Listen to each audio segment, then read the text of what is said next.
All right, so here we are with Daniel Schmachtenberger. Good to see you, dude. Good to see you, my friend. Thanks for having us into your home. I look forward to this conversation. Thanks for coming. Yeah, dude. We're gonna go deep here, my friend. So I'm just gonna jump right in.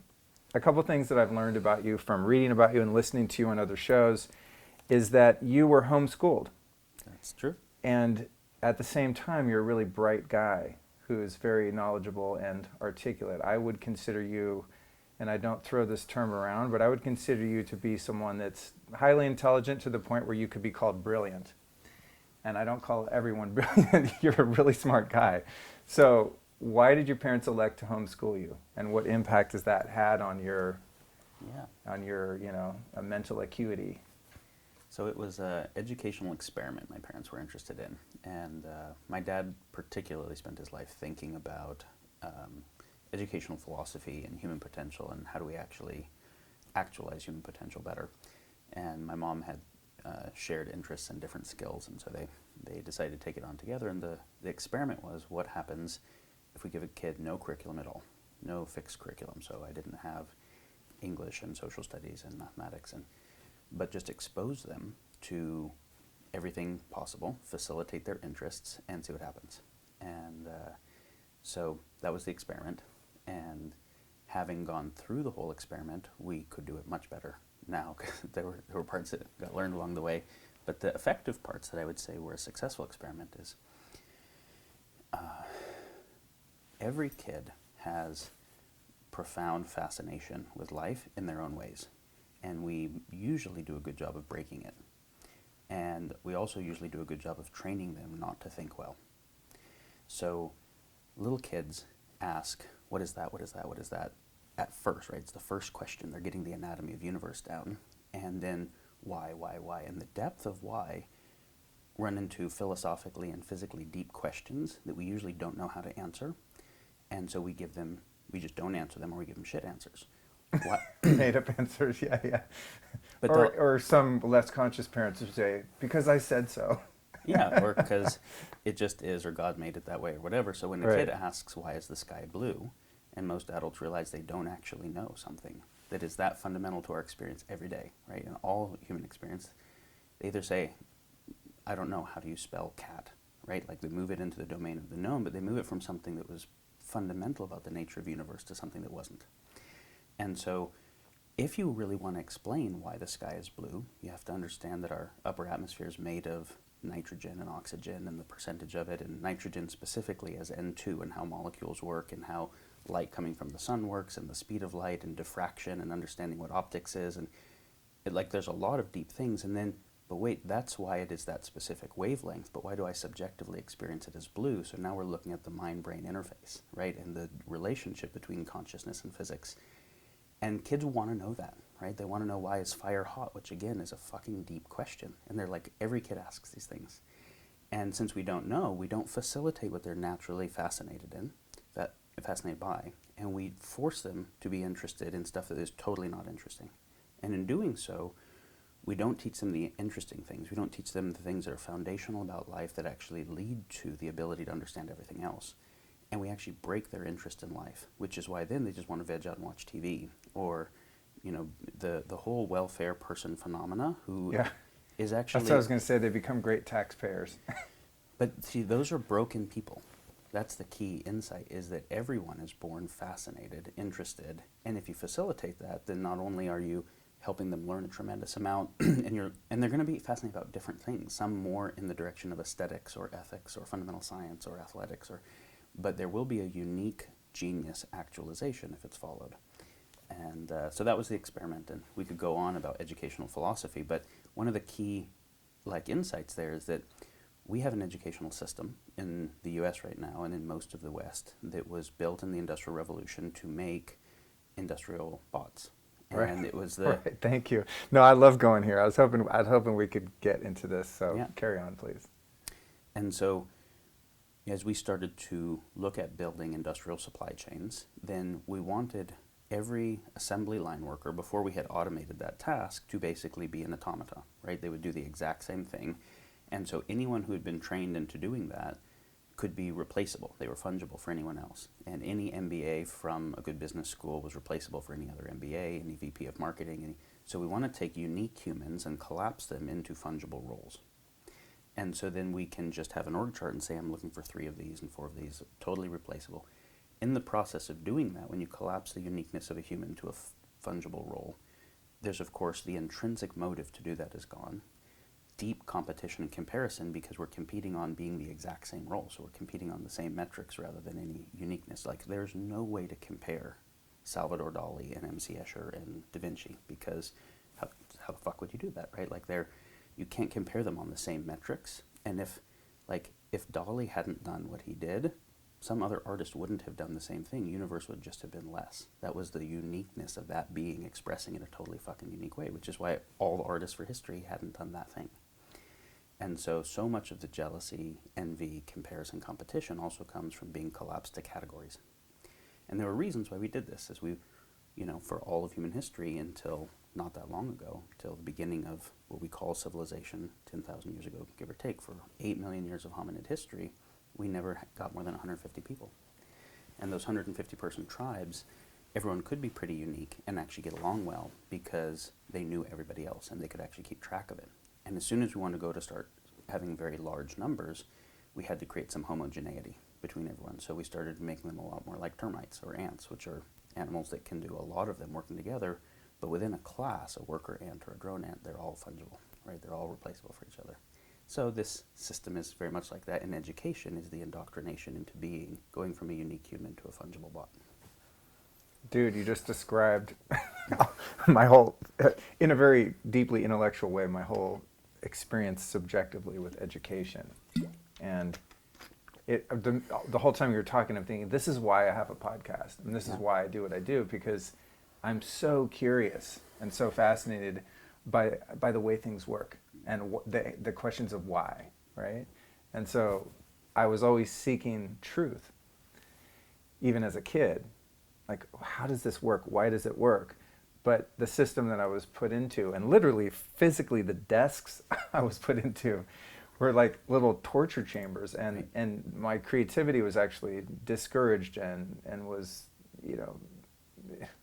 almost forced to join the basketball team because I was having behavioral problems, and their solution was like, cool, make him conform to something that makes him even more insecure and feel like even more of an outsider, being the kid with long hair and refusing to wear the right shoes. So I wore my Vans and slid around the court and got made fun of and harassed and picked on and stuff like that. And it's like, once I turned 18, I quit high school. I was marking it off on my calendar like a prisoner, putting notches on the wall. I was like marking the calendar to October 29th, 1988, and that was the day of freedom. And from that moment on, once I left school, then I became obsessed with learning. Yeah.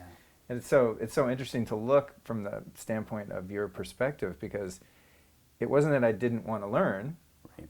It's that I didn't want to learn that way. Those topics. And that way, yeah. And so now it's like, here I am 47, and I'm like the most curious, childlike energy I think there is. I mean, I don't know anyone that's as curious as me about the way things work, and it's such a gift to be able to interview people and really learn about this stuff. So now notice how fortuitous that your parents, you were so situated that your parents got that, right? And you had an opportunity to take a different path. Now, it's because you didn't actually identify, you didn't actually succeed at school in that way, that you were able to actually do something else. To the degree you succeed at it, then you're trapped by the continuation of that curve forever.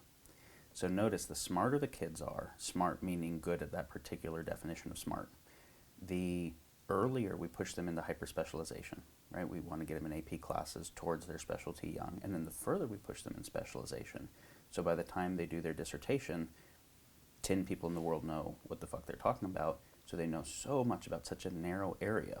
So they're not thinking about big picture things or interdisciplinary things at all.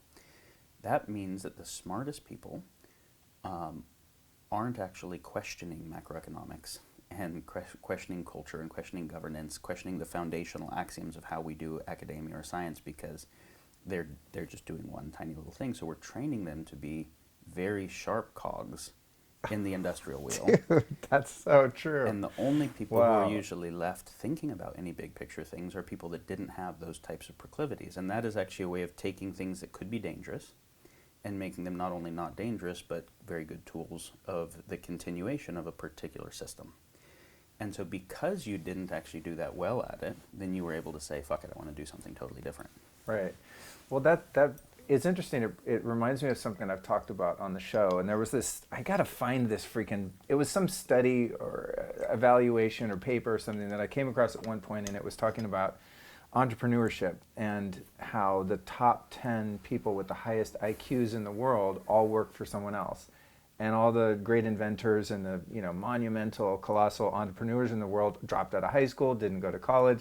I mean, it's this universal trend that the smartest people don't think outside of the box. And the theory was that the people that you're describing that are highly specialized and that rise to the top of their class intellectually, that they're so smart that they're able to overcalculate the risks involved in a venture of creativity. Whereas if you have more of a visionary creative type that doesn't fit within that box, but also obviously still has a certain degree of intellectual prowess, that they're smart enough to have the idea and creative enough to have the vision, but just dumb enough to not be able to calculate the risk and be willing to go out and walk the plank and lose it all for the sake of...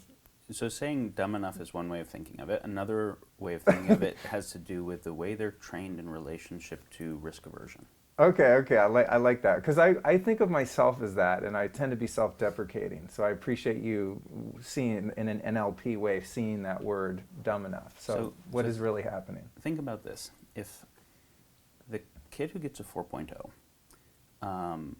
one of the keys of getting a 4.0 is making no mistakes, right? Like that's how you Right. got that, is that you did Right. everything right and everything perfect. Now everything right means you learned what had already been figured out was the orthodox truth, and you were able to repeat it effectively, right?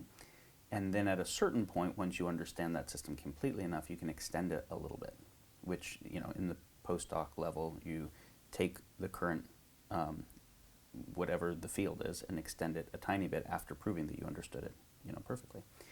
People who got a lot of praise and a lot of success and identity around never making any mistakes and getting everything perfect are not oriented to do things that have a very high risk of failure.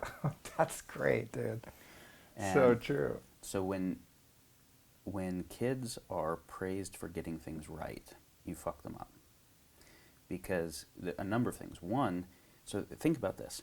In general, all the praise that kids get is when they do something that the authority wants them to do and has already designated as right and good and true, right? So whether it's the teacher, the preacher, or the parent, they get praise for doing what someone else wanted them to do. They almost always get punishment for doing things that made sense to them that they wanted to do.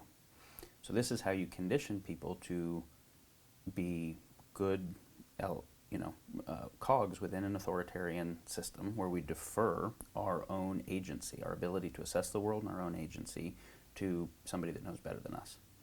And the teacher, the preacher, the parent, right, they all represent that, and then it becomes the boss and the, macroeconomy, the state, the et cetera, writ large. And so if we want people that actually can really be innovative, we can't train them that way. We have to train them to self-assess and self-initiate and not actually get hits of praise from getting something right that others already figured out.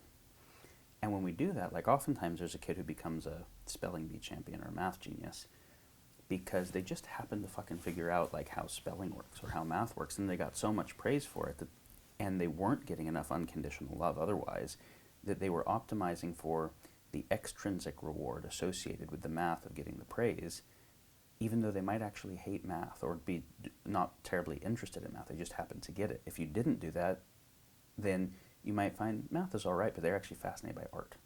And so then they can become very good at something they have no passion for. Wow. And it's all based on extrinsic motive that is damaging intrinsic motive. Wow. Do you have kids? I don't have kids. I'm like, you'd be a great dad, dude. I was picturing your kids, man. They're going to be so well developed if and when you have them. I don't either. I think partially because I'm like terrified of not doing a good job of it because I still feel like I'm doing so much work on myself. But it's interesting to think about a generation of people close to our age that have an understanding of things in this way that can actually usher in the next generation of human that is allowed to express their full potential without being confined into this system. And and most of the people that have the deepest have had the deepest exploration about the nature of reality either aren't having kids because they see how much is wrong with the world and they're applying that creative and parental energy to trying to solve problems in the world, or they don't feel secure enough in the world with nuclear war looming again for the first time and macroeconomic collapse and climate change, etc., to want to bring kids in. So, yep. So moving on into, there's literally so much to unpack in any one of these topics, but there's so many things I want to cover with you. But the education thing definitely piqued my interest, just learning that you were homeschooled, but you're a really bright guy, so where's the connection? And that's making sense. Now, what about, see, I didn't go to college. To me, higher education was move to Hollywood, play in a band, deal drugs, done. I mean, I had it figured out, so I thought. I think I went to LACC for like 2 weeks. I took health, and which, later I guess came to serve me. But I only made it 2 weeks, and I took health and classical guitar. And I was like, oh, cool, I'll learn how to play rad guitar. You go in there like, oh, we're going to learn how to read music. I was like, no, that's math. I'm out. But when I look at higher education now, just from what I see on social media, there's this, just where we are culturally is so interesting because this millennial generation, I read something the other day, for example, that they surveyed a bunch of millennials and 50% of them indicated that they would prefer communism over capitalism, and there's this whole postmodernism and Marxist ideas and all this, to me, really crazy stuff that they seem to have seeped its way into higher education, and you have this generation of kids that are in this weird Orwellian 1984 thought police, political correct insanity. Like, what's the deal with that right now? And do you know what I'm talking about? And do you think that this has been perpetuated intentionally, or is this just a natural progression of A plus B equals C and how things have carried on? All right, that's quite a few really deep topics mixed together that really need kind of unwound. Yeah. So postmodernism as one topic and its relationship to higher education. Okay. The trend of higher education writ large and the other issues beyond postmodernism. Looking at macroeconomy and questioning capitalism and looking at other macroeconomic systems and generational dynamics that millennials are expressing are all important, and they're somewhat tied, but there's some different dynamics. So in my classic interview style, I just ask 6 questions under one umbrella. Yeah. So, well, take a stab at any part of that. To me, I'm just, I'm very zoomed out and I'm looking at things that I see like that, like, wait, kids don't understand communism doesn't work? How did we get there? It's so bizarre to me, and this whole, I don't know, the climate of free speech being crushed unless people agree with you, like this sensitive snowflake, weird safe space, whole college thing. Okay, so the issue, as I see it, is actually quite nuanced and complex, and most of the reactionary simplistic takes on it are part of the problem. So let's explore this nuance here for a minute. All right, cool. So let's take the issue of race, okay, which is right at the heart of that topic. We can look at race, we can look at gender, we can look at transgender, LGBTQ, we can look at any of those dynamics that are part of the identity politics part you're bringing up. Right. And this is related to postmodernism, and it derives some of its intellectual basis from postmodernism, but it's also related to some other key things. So if we look at race, and we look at Black Lives Matter, or People of Color movement, or et cetera,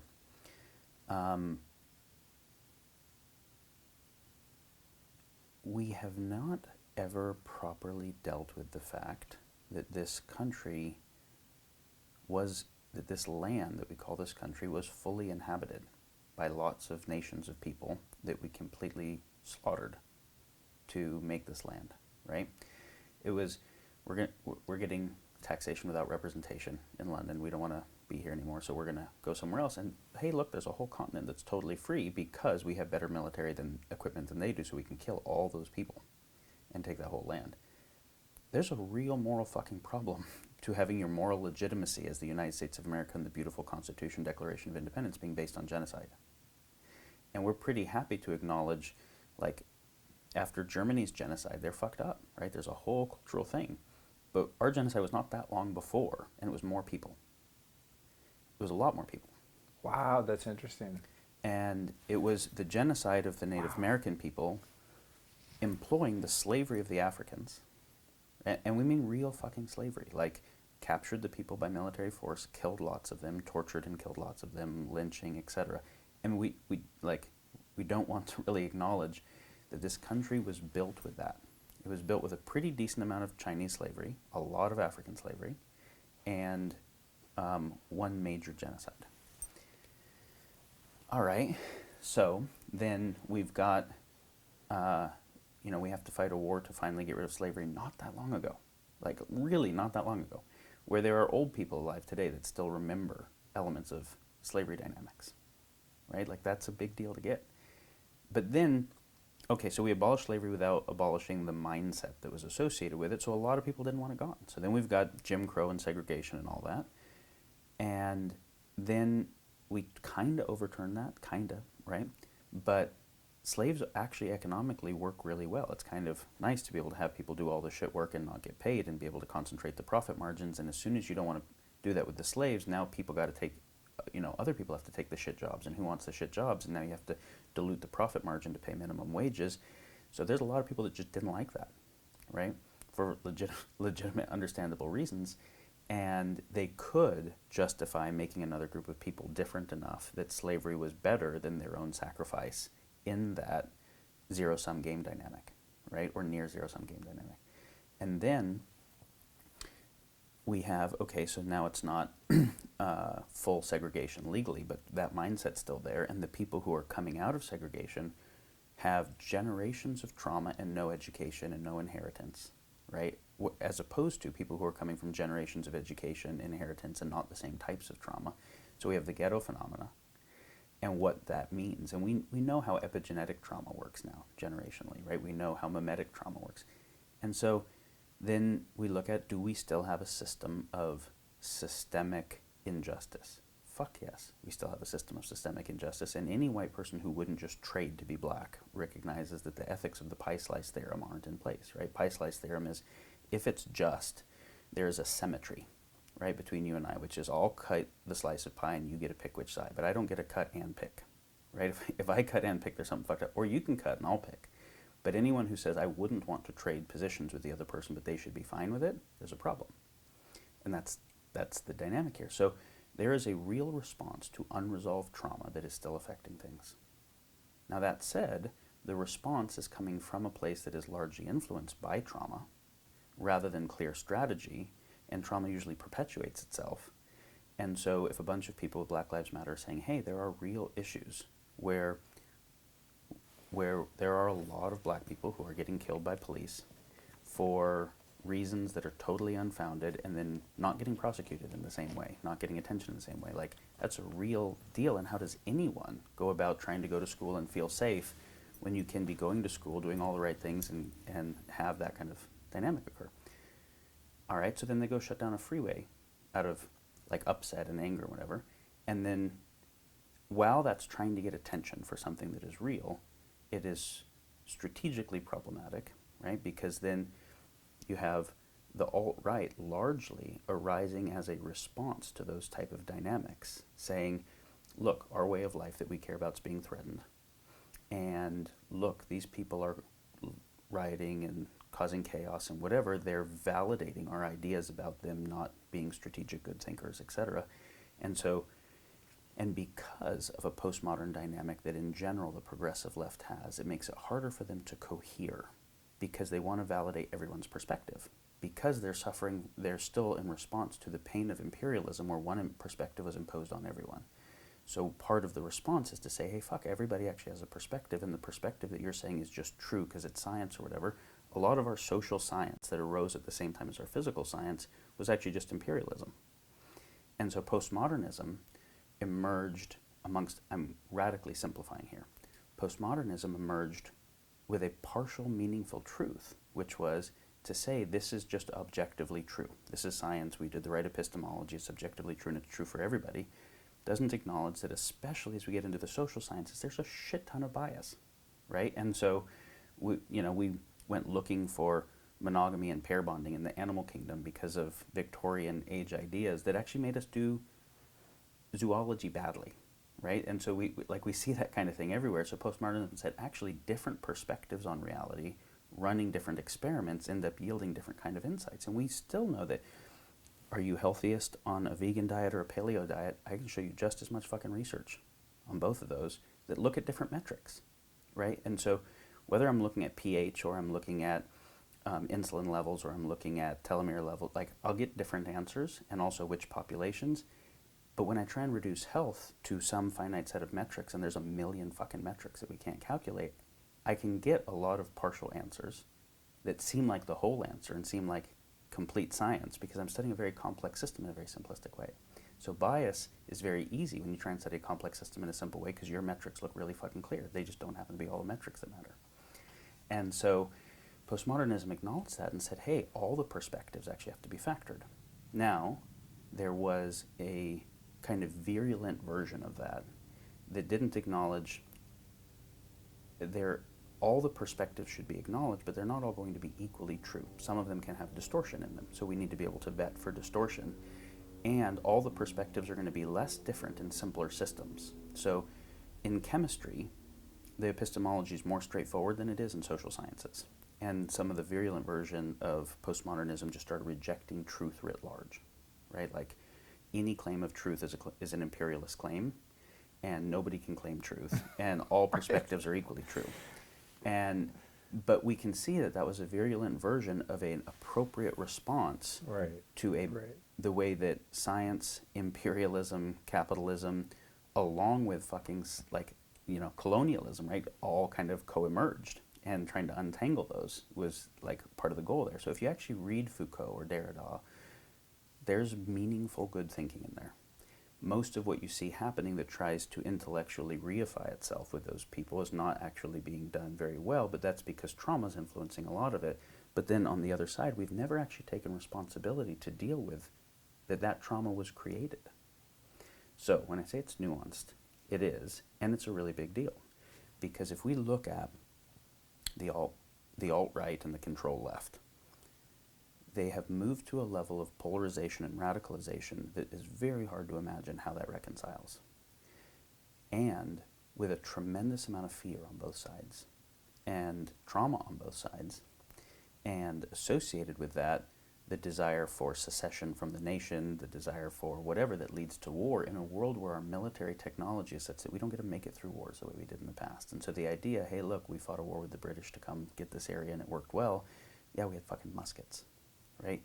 And as the military technology goes up, it becomes more and more problematic. And when we get to the level where you have decentralized, exponential technology, which is where we're at right now, we don't get to make it through wars anymore.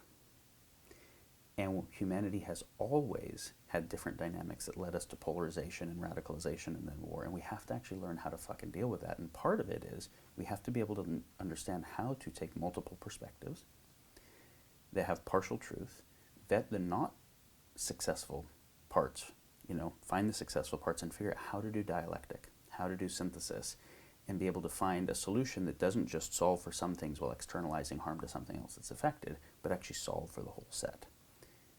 Okay, so that's just the postmodernism snowflake part. that makes perfect sense.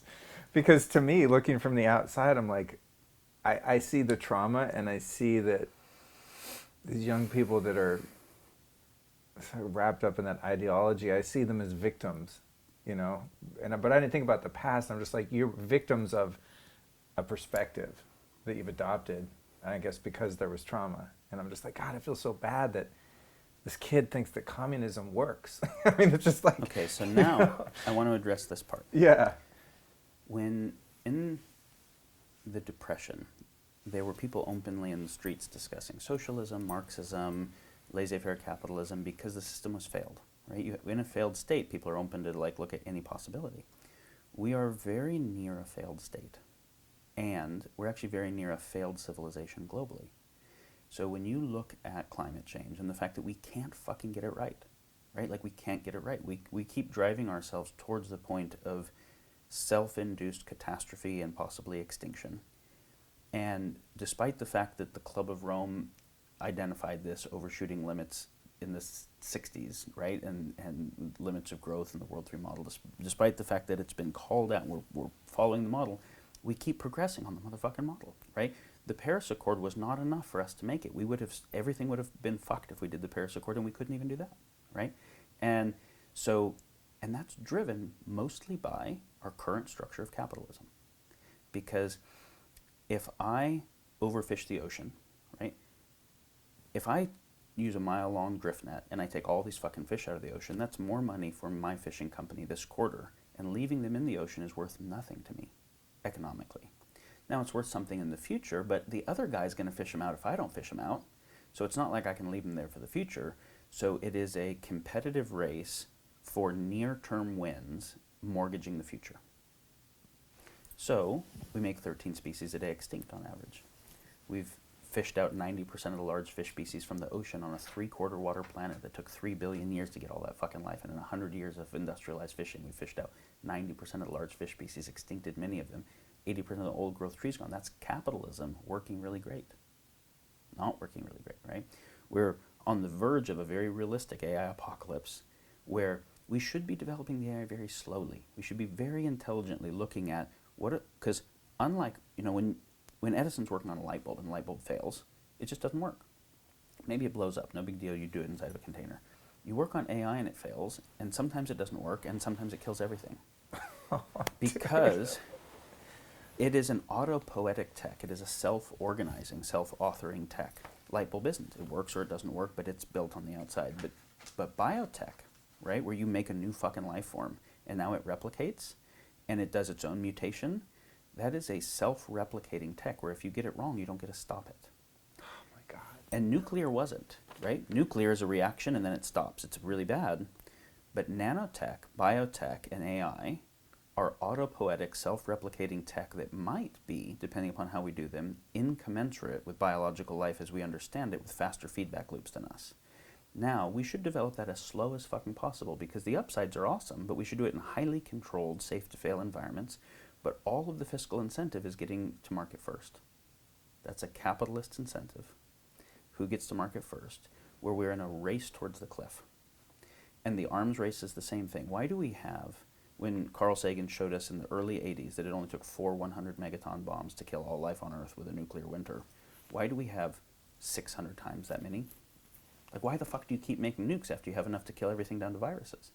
Because if you have a for-profit military-industrial complex where you have a source of supply, where you need to manufacture more demand to keep your supply going, it's not like supply and demand is a real thing. There's an initial demand, you create a supply, but now you have supply and you manufacture artificial demand, which is why we buy all kinds of shit that doesn't make us happy that we think will make us happy because marketing creates artificial demand. So capitalism is actually broken existentially.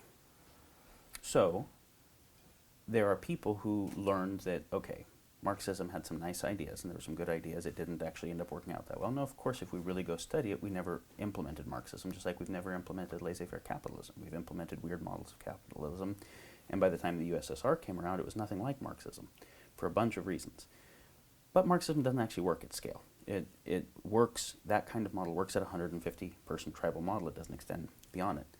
Capitalism did seem to work, but at the cost of radical externality. That externality, when you get to this many people and this much tech, actually self-implodes. So what has worked up to this point worked. When we say it worked up to this point, we have been utilizing unrenewable resources, moving towards the point of criticality the whole time.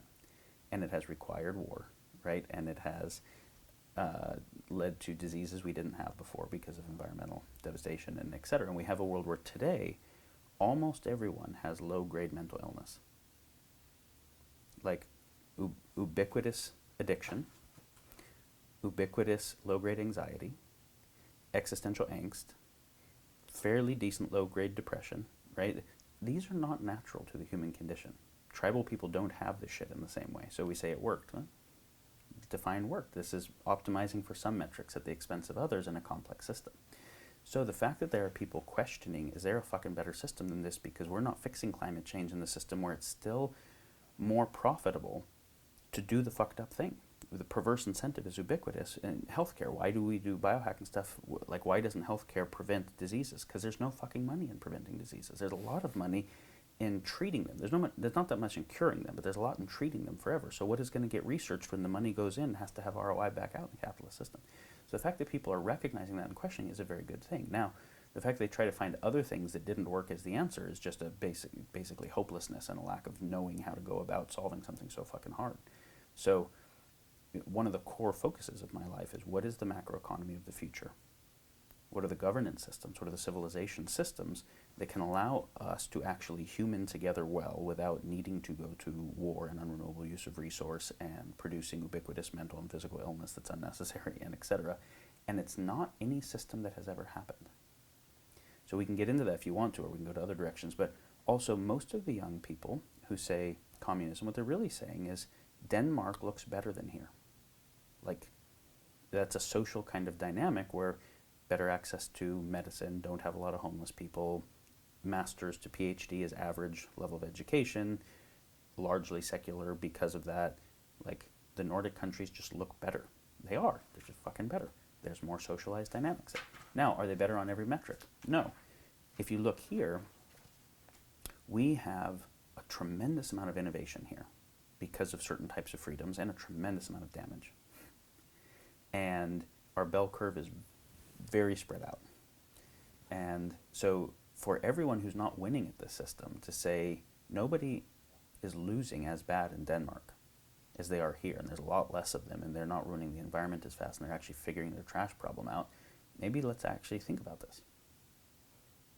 And I'm actually not proposing Denmark as a solution. I am saying there are a lot of things that are actually evidentially better on meaningful metrics, and things that are adequate to the scope of what do we do with almost 8 billion people and distributed exponential technology don't yet exist. Dude, oh my God. That was amazing. That is a lot to unpack. And it's funny because I've never actually talked about any of these issues on the show. It's always very much about meditation or mindfulness, spirituality, or just full-on health stuff. But I know that you have a systems approach, so kind of zooming out and looking at like, whoa, what's even beyond, hey, am I optimizing my sleep, or how does my blood work look this year? I mean, this is stuff that goes way above and beyond that, and where are we going from here, which is interesting. I just think I spurned the question because I knew that you'd be someone that could answer it in a way that encouraged more questioning. But it's such an interesting time to be alive. That's why sometimes it's hard for me not to deviate from my format and the basic topics and get way off into this stuff, because I'm watching things happen that have never happened before, as we all are, right? It's just such a trippy time on Earth, and there's so many positive things going on, and I feel that there's this massive awakening thanks to people like you and shows like this, and just the proliferation of information through social media and through the internet. But at the same time, it's so dark, and we are on this, as you said, about to go over the waterfall. I mean, we are at the precipice of absolute destruction, while at the same time, there's this light that's really, I think we're in this sort of spiritual evolution at the same time. It's just so interesting. So let's just for a minute touch Yeah. on are we talking about biohacking, meditation, spirituality, individual optimization, or are we talking about interpersonal, collective optimization? Well, that's what I'm saying. Normally on the show, it's more just subjective, each person optimizing, right, and then that rippling out into the community at large, right? But we've sort of like zoomed out and are coming back in from the other direction, just in the systemic model. Here's why we have to think about them together. If we work on increasing our cognitive capacity and our energy and etc., so that we can do more of what's killing the world, then we go extinct faster because of it. Right. We're optimizing ourselves to like integrate into a system that is not working.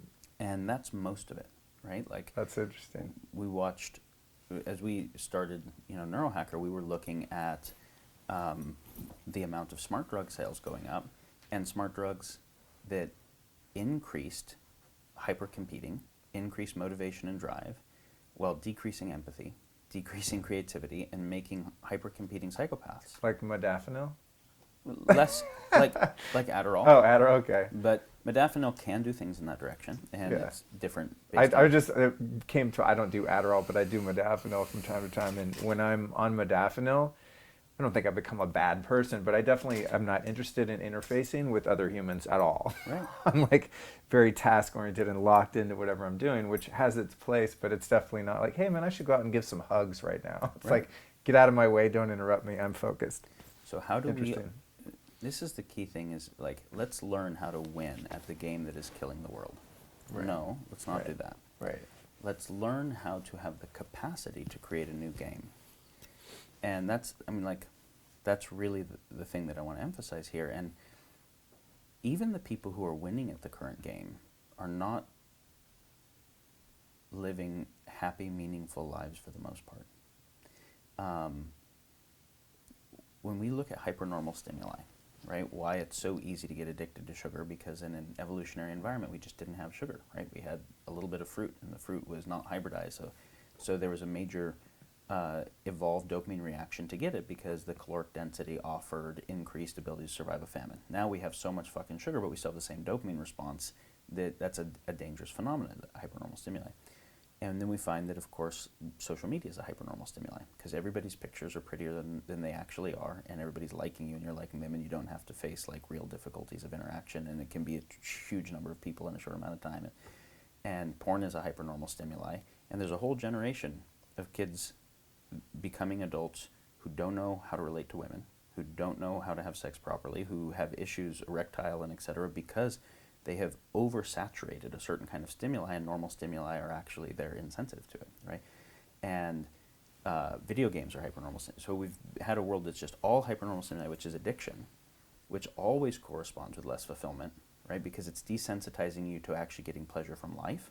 And so you need the hypernormal stimuli to get the hit. And so you need the, whatever it is, however many likes your thing gets, and the hypernormal stimuli proliferates in the presence of hyponormal stimuli, which is, we don't live in a fucking tribe, which is our evolutionary environment where we actually have real, authentic interactions with lots of humans regularly. And so imagine in a tribe where you're dancing around the campfire regularly. Most people find that when they go camping with friends, they aren't checking their phone as much. Right after the first day or two and the addiction kind of chills, in the presence of more authentic fulfillment, there is less emptiness pushing some hit. And so the society we've optimized for is a hyponormal stimuli to everything meaningful, where everybody's fucking lonely and has some sense of meaninglessness and a lot of pressure, together. And so then in that place, addiction is going to run rampant. And most people have 30 to 50 different addictive behaviors, meaning compulsive shit they know isn't good for them, they keep doing. Totally. That's really interesting, because in the model of the 12 steps, which has been the most effective single thing in removing deadly addictions from my life, the model there is, what I think people from the outside of that model think is that, oh, you go there and you quit drinking, or you go there and you quit sex or overeating or whatever it is, you go to some 12-step group, and that's what your problem is. But that you get there, subjectively one gets there, and you go, oh shit, that was actually the symptom. Right, so I'm addicted to heroin. Well, why? Because of everything you just described. So, is this set of principles then going to just take that addiction away? No, what it's going to do is it's going to give me a framework to live by, spiritual principles, ineffable laws, right, that I can apply to my life to become more fulfilled, and then the need for that thing that I was using goes away. And it's the strange. I mean, I've experienced this again and again and again, using that model of getting the human connection and a spiritual connection, and like living by those principles that kind of keep your mind and emotions in check, then the problem is removed. And when the principles represent a pretty small percent, and the human connection represents a pretty large percent. Like the group dynamic and the group support. I guess it's that tribe we're missing, right? You walk into a room and there's 25 people in there that you might not know, but you understand one another on a deep level because you've both suffered in the same ways. Think about it. How many people get the blue book, read it on their own, apply the principles, and quit their addiction? Right, probably nobody. Nobody. That's funny. Now, that's funny. Whether they join that group or they join a Christian group or they join whatever fucking, it's mostly the fact that we are actually social primates, right, evolved in a tribal environment. And so when in the 12-step thing, what's happening is the main thing happening in those rooms is you have people having authentic sharing about things they don't normally get to share about, so they feel seen, they see other people, and there's real intimacy. Right. And Right. most of the time, again, the world praised us for certain very narrow things, and we're optimizing for a lie all the time. Now, just because this is adjacent to a topic I want to discuss, this is one of the things that is most gruesome about social media, and I'll say most gruesome about the topic of personal branding. And I'm using the word gruesome, acknowledging what a strong word it is. I get it. I struggle with this a lot, so I'm looking forward to what you have to say. When someone creates a brand as a business, but even if not, they're just social media and there's a persona, right? But let's take the brand as a very clear example. They're now a life coach, they're a yoga teacher, they're an Instagram model, they're whatever the fuck it is, right? Which has become radically easier. It used to be a few people did that based on the media tech. Now everybody gets to do some degree of this. Then what happens is I have a feedback, I have an analytics mechanism of how much people like my persona, which is how many likes the thing gets and how many clicks and impressions and purchases, whatever, thing. And so I'm going to now split test optimize my persona based on what people are responding to, and they're going to respond to hypernormal stimuli. And so the brand is going to get, based on the financial driver, based on the analytics, is going to evolve in the direction of what gets maximum engagement. It's going to get further and further from who I actually am. There'll be whole areas of who I am that I definitely don't share because they will actually be anti-correlated to what gets the like hit. And the more people are liking that thing now that I feel different than, the more depressed I feel. Right? The more addictive desire I have in that depression to go get a hit. Right. And put out another fucking thing that's going to get a few hundred likes. And the more I feel like a fraud and a phony, and that if anyone really saw me, they wouldn't love me, and I'm really unlovable, and etc. Right. So in the 12-step room, the opposite of that's happening, right? Someone is actually saying, I'm a fucking fuck up. I just did all this dumb shit, and they're like, I get it, me too. Yeah. Like, whoa, a real human interaction just occurred. Yeah. And which is rare. Yep. Which is really rare. And this starts to be the basis. It's not sufficient, right? But it starts to be the basis of a human life that doesn't drive addiction as a way to deal with the emptiness. Right. Remove the emptiness, and then the need to run from it goes away. It's interesting, though, as you were talking about the social media persona and the profile, because I've owned a company for 9 years, and it's a company. It has its own identity, and then myself and my partner were the drivers or the face of that company at a certain point, but then we've sort of phased out as we've gone in our own separate career paths and things, and mine's gone away from fashion. So I really enjoy the process of building a brand and a personality, and coming up with your core values and the mission, and it's a thing, it's a living entity, which has been amazing. But I really struggled when I started the podcast and decided to get out of having this identity as a fashion stylist and a musician and all the things that I was so identified with before that just ran their course or weren't my true heart's passion. And so I decided to do this podcast and make this brand called Luke Storey, I have this thing, The Lifestylist, and I really had a hard time with launching it. It was about 2 years ago because I didn't know how real I wanted to be, or that I would have the courage to be, and how forthcoming and just transparent and authentic I wanted to be about my past and my struggles with addiction and just current struggles and everything. And so I kind of paused for a moment before I put anything out until I really was sure that I was willing to accept the possible rejection or other consequences of just being me.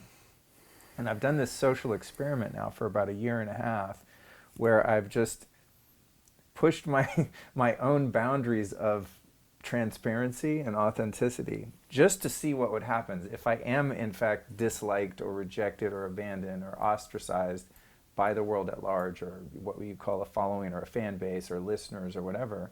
And it's been so bizarre, and I've been talking about this a lot. It's the more goofy and real and just true I can be, like treating social media and my outward facing persona and brand like I'm in a 12-step meeting, and just like, hey, this is the shit I'm going through. I'm with a certain degree of prudence, I guess. You don't want to lose your tact, you know what I mean? But I'm finding this spiritual explosion of growth and just allowing myself to finally be seen and to really accept myself and love myself. And what's so weird about it, and this is just this cosmic joke that I'm just constantly giggling at, is that I actually get more approval from showing these aspects of myself that I've always hidden because I was embarrassed about, or, you know, my insecurities, my struggles. It's like, actually, people like me more for the things that I've been afraid for them to see my whole entire life. It's like this strange paradox, which on the other side of it, I've lived that. The side you were describing is like, oh, I'm going to present things in a certain way so that I'm liked. And I'm sure that's there to some degree, but I've kind of flipped that on its head and just like, all right, how myself can I be, and what point at which do people go, all right, you're too much, we're abandoning you, we actually don't like you, which is that sort of, you know, primal egoic fear. And I'm just having such a great time, like using social media actually as a tool to make myself uncomfortably vulnerable, and then to find that it was a boogeyman. It's like a phantom fear. Who gives a shit if they like you or not? It's like, if you have that self-worth, which I'm really starting to cultivate more actively, then I don't know, even the response doesn't matter. But it's fascinating when the response is positive to things that I would think like, oh God, now people are really going to think I'm an idiot or whatever, you know, just letting that be seen on a macro, more public level. And then it's giving me the ability to do that more, as you mentioned the word intimacy, you know, just with my friends, to be like, hey, I just want to be real. I think it's one of my goals in life is to, you know, to someday pass on, and if anyone could say anything, just be like, at least he wasn't fucking phony. Yeah. You know, it's like just to be authentic and real, despite whatever faults one might have. So in the world where we have ubiquitous loneliness and ubiquitous depression, and without talking about it, everybody knows that, there is a longing for authenticity, right? And a longing for intimacy. And so people will respond to that. And so that's awesome, right? And I love that you're having that experience with people and sharing that experience with people. And anyone who wants to share themselves where there will be a personal brand, that's the only way to go. That doesn't make their life suck and actually propagate shit in the world. Now, there will still be times where there is something that is less authentic that sells better. And this is where you have to say, okay, choosing between two masters, how do I make this choice? Right. And it's a tricky one sometimes, but it's one to just have continuous awareness of and vigilance of. So at a certain point, when I guess you hit a threshold perhaps where you really have to start looking at things from scalability and from having a brand that's sustainable, are you saying that at a certain point you are faced with a decision on editing the level of authenticity in order to... Our analytics say this particular market will like this part of your message, but not this part. If you gear it like this, you'll scale significantly. Right. And interesting. This particular hypernormal stimuli will get a lot of people to respond because addiction actually sells. Right. So now come back to capitalism for a minute, again, and the problem of it. Yeah. The more addicted people are, the better capitalism works. GDP goes up with more addiction, right? Because, and this is why there are not salad bars that have the scale of McDonald's, is because if we make shit that is addictive as fuck because we just exploit the hypernormal stimuli button, people will buy it and have to keep buying it. And we do that with cigarettes, we do it, and, you know, with social media, this is like, you know, when Tristan Harris left Google and started talking about this and people started waking up to social media, Facebook, you know, or platforms of any kind, Google, they get paid by how much time, how many eyeballs spend how much time on site, because the marketers are, you know, the advertisers are going to pay for that. So the goal is have as many people spend as much time on site as possible. Now, what's actually good for you in your life is to get the fuck off of the screen and go interact with people. Right. But since we're going to get paid more by more time on site, then we're going to figure out the most addictive things to do with the news feed that will keep you clicking and, you know, paying attention as much as possible, and then justify why it's a good thing, because we have to do that, right? And so then if you look at... you just described a rift in so many of my relationships, you know, the woman classic, like, what, do you have to be on Instagram like all day? I'm like, hey, this is my work. Like, you know, that's always my excuse. It's part of my job. And you know, it's an interesting thing because the studies keep rolling out of the more time people spend on screens, the more depressed they are. Oh, dude. And for a gazillion reasons. Right. Is there, for the most part, there isn't any real intimacy, authenticity, et cetera, in those interactions? If so, it's the tiniest fragment of the total time spent.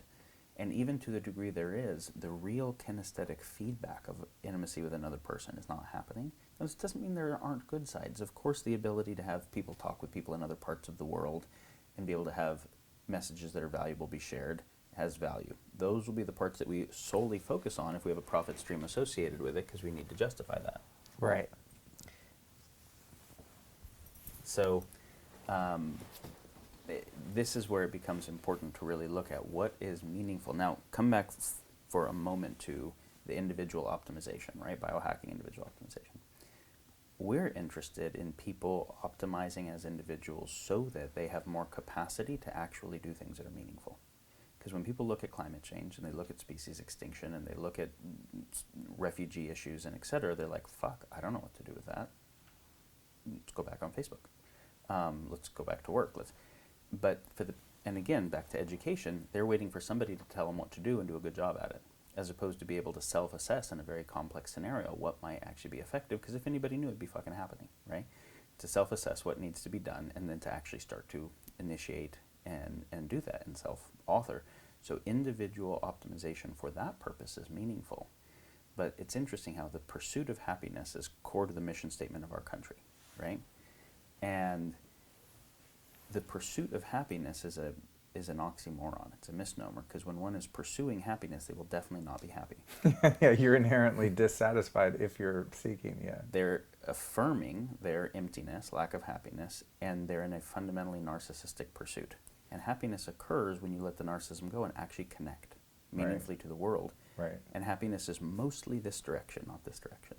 Right, mostly the creativity. creativity. Yeah, and that also unpacks another piece of addiction recovery, is once one has enough stability. I mean, kind of the whole point of it is to then go help the next person that comes along that is struggling in ways in which you have, and then that's where the magic happens. Right. Like that's when the lights turn on, when you make a difference. Right. Yeah. So. And it's not just because now you're affirming the principles to yourself and so you want to live them. It's that, but it's also because now your life actually has a sense of meaning. Exactly. Where it doesn't need a hit from something else as much. Yeah, exactly. Yeah, and I think, I figured that out pretty early on into my recovery, which was almost 21 years ago. Like the first time I was even just together enough to have a car and give some kid a ride, Right. and just be of service. And that was like, God, I was experiencing the helper's high and I didn't even know it. And now to have the ability to do that on a more broad scale of having a podcast and making these videos and talking to people like you and getting feedback, although it's not a true connection, but like a direct message or Right. a Facebook message. It's like, oh my God, I've struggled with X, Y, and Z, and I've been listening to your show, and now I'm getting over it. I mean, it's like, well, okay, my life has meaning and purpose finally.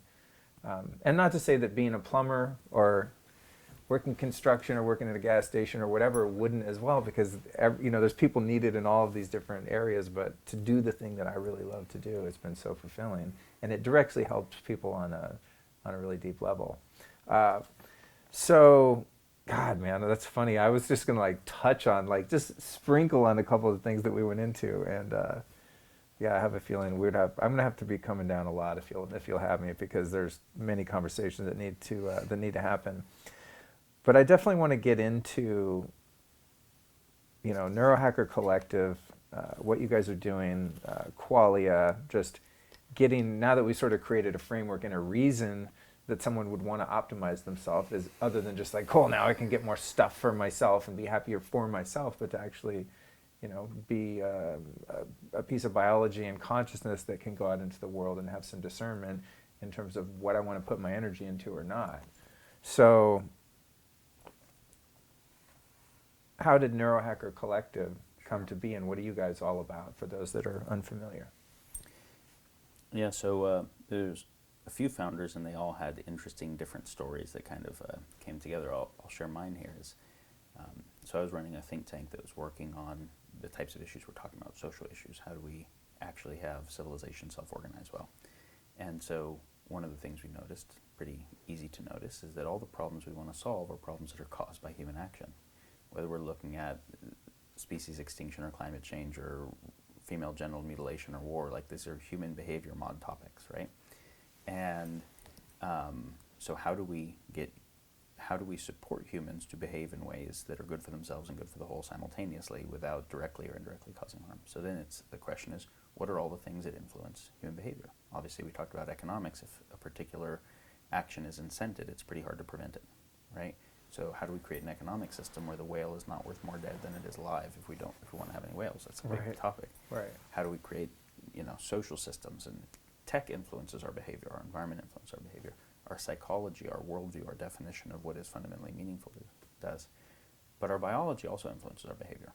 And everybody who has ever had a pretty significant sickness or even just had their hormones out of balance or a hangover knows that your physiology can go into a state that affects your psychology and your cognitive capacity and disposition significantly, where if your neurotransmitters are off or your hormones are off or et cetera in a particular way, accessing gratitude or happiness or hope, it might be very, very hard. And staying out of anger, frustration, et cetera, might be very hard. And that's going to affect behavioral, not only their own suffering, but also behavioral predispositions.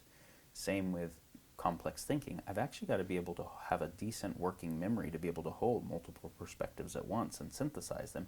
If I don't have enough working memory to hold multiple perspectives at the same time, I'll default into a simplistic perspective. So, right, which is why malnourished people are so easy to brainwash, right? That is a part of it, yeah. and so the thing we started looking at there is, how does physiology affect human predisposition, not just their own experience, but how likely they are to behave violently or behave charitably, psychopathy, empathy, types of dynamics, and also the ability to understand complex things, the emotional resilience to hang in with them in difficult times. And as we're understanding more about mind-brain interface, there's a bidirectional interface. Both influence each other.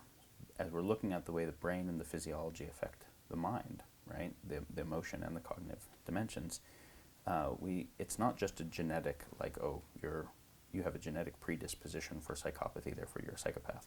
Typically, the genetic predispositions for a psychiatric thing are genes that do something like process a specific nutrient, right? Like we'll look at psychiatric issues from genes that process the methylation of a B vitamin or the excretion of a mineral like copper and zinc or something. And so if those nutrients are necessary for a specific type of brain function like empathy or impulse control, and they're not being processed well, then you might not be able to have impulse control. And what we actually can do about it is, without changing your genome, just actually say, oh, the gene that would code for the transform of this vitamin isn't happening. We can just give the post-transform version of the vitamin, and that mental illness is actually better. So this is the kind of field of integrative psychiatry and psychopharmacology. And I started seeing how many of the dynamics that address the world have a physiologic component to them, and started to look at, could we upregulate the neural networks that mediate empathy, that mediate impulse control, that mediate emotional resilience, that mediate complex thinking, that mediate a sense of agency, so that human biohardware was not only predisposed to feel better, but also predisposed to have increased capacity and behave in ways that are fundamentally more, pro-social, which just does correspond with healthier too, right? I mean, it's interesting because we're evolving in a social environment.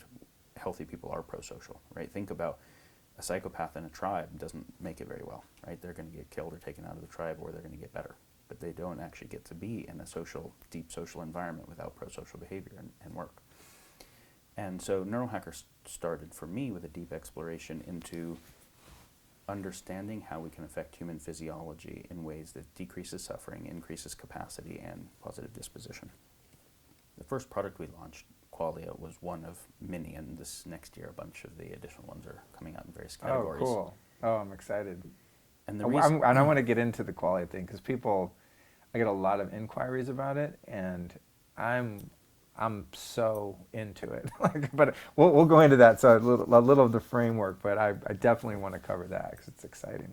So in a world where we have so much distraction from all of the things going off from social media and on the phone and et cetera, with so much hyper-competitive pressure to try and produce, almost everyone has a pretty strong sense of pressure to want to be able to focus better and to be able to have more sustained attention and get shit done while having a pretty significant challenge doing that.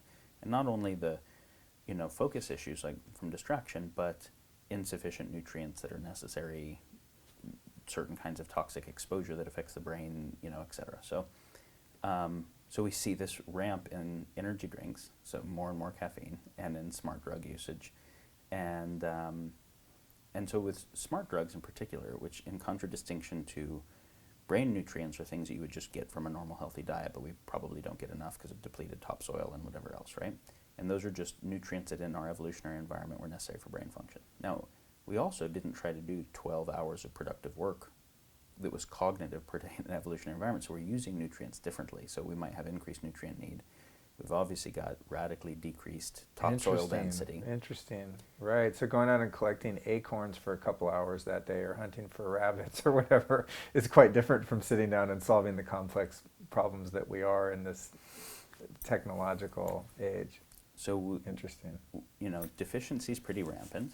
Different kinds of toxicity, like, just the volatile organic compounds in this paint and this carpet are, there's hundreds of VOCs in the air that we're breathing, just normal stuff, right? Let alone industrial pollution in the atmosphere and glyphosate in agriculture and whatever else.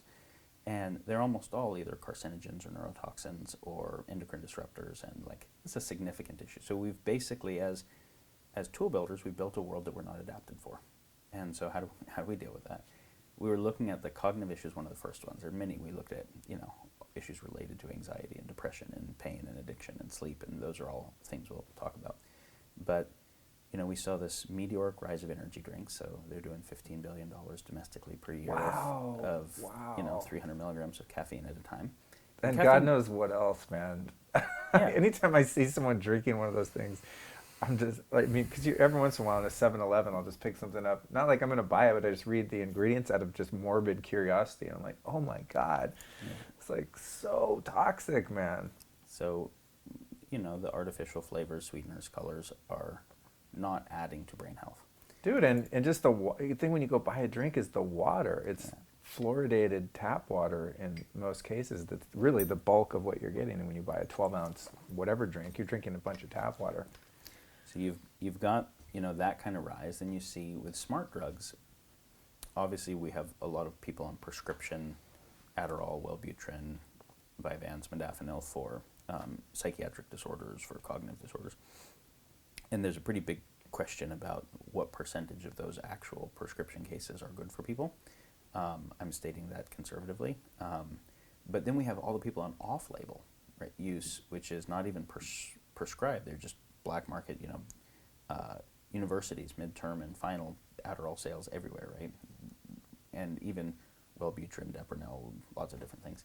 And so estimate is something like $15 billion a year also in off-label smart drug sales, something like $5 billion in Adderall. And wow. They work, right? They work for a very narrow set of metrics. So if I want to focus, get my midterm done or my tech startup or whatever it is, the dopaminergic dynamics from the Adderall are going to make me focus better and have more motivation and more drive. Now, some of the interesting things that we find is because it's just modifying dopamine and not looking at acetylcholine and how it's involved in memory, not looking at glutamate, not looking at all of the rest of neurochemistry, and not even looking at all of the dopamine process, just typically one small part that one synthetic molecule is going to override. You get certain effects and certain side effects and certain missing effects, right? So we get increased focus, but we don't get increased memory. We actually get decreased memory of certain kinds with Adderall, decreased creativity, and then decreased empathy. Increased anxiety, aggressiveness, sometimes depersonalization, derealization, decreased task switching, et cetera. These are really important things. So, and because even insofar as we're affecting dopamine, we're just overriding a regulatory system, providing a whole bunch of an in-chain chemical, not actually saying how does this system regulate its own dopamine and how can we support it to do that, then we're going to create dependence and addiction. And so these were the things that I saw was a scaling amount of dependence and addiction and very narrow positives with a lot of the positives that were necessary missing and meaningful side effects. So the question in that space, we worked with people in an integrative medical clinical environment to when we had their genomics, we had their blood labs, we had brain scans, to customize chemistry that helped them tremendously. So we knew we could do that. And the question was, can we do that at scale without personalization? Which I didn't know, because personalization is a big deal. And we're working towards methods to be able to personalize. There are some things that I just won't do widely because they have to be personalized. They're so different person to person. So like, we don't have any type of folate or folic acid, because whether someone should be on a methylated or a non-methylated folate makes such a really big difference that we just don't fuck with that axis if we can't personalize it. Yeah. But there are a lot of axes that everyone who is self-selecting into a particular kind of thing, like something for cognitive enhancement, do pretty well across the whole board. So, high success and well tolerated. So what we wanted to do with quality was say, can we make an alternative so that people don't have to go to just tremendous amounts of caffeine or off-label smart drugs, or just suffer without the ability to focus, that will actually help them in what they're looking for with enough subjective effect that they actually feel it, and that will actually have a much wider host of positive effects, that we're getting focus and concentration and drive, but also emotional resilience and task switching and creativity and analysis and synthesis. And so we started by doing a kind of cognitive map of what are all of the states and all of the capacities that people are looking for when they're really wanting to do productive work. And then saying, what are the underlying physiologic pathways that mediate those that we know about from the various neuroscientific and bioscience fields?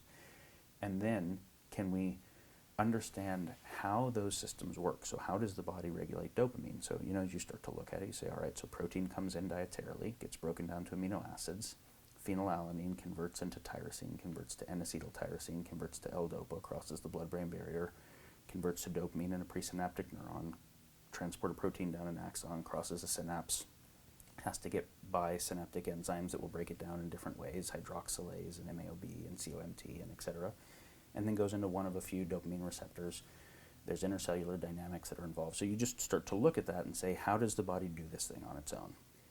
And are there deficiencies in any of those key nutrients or transform factors or things that are oftentimes under fully supported that we can support?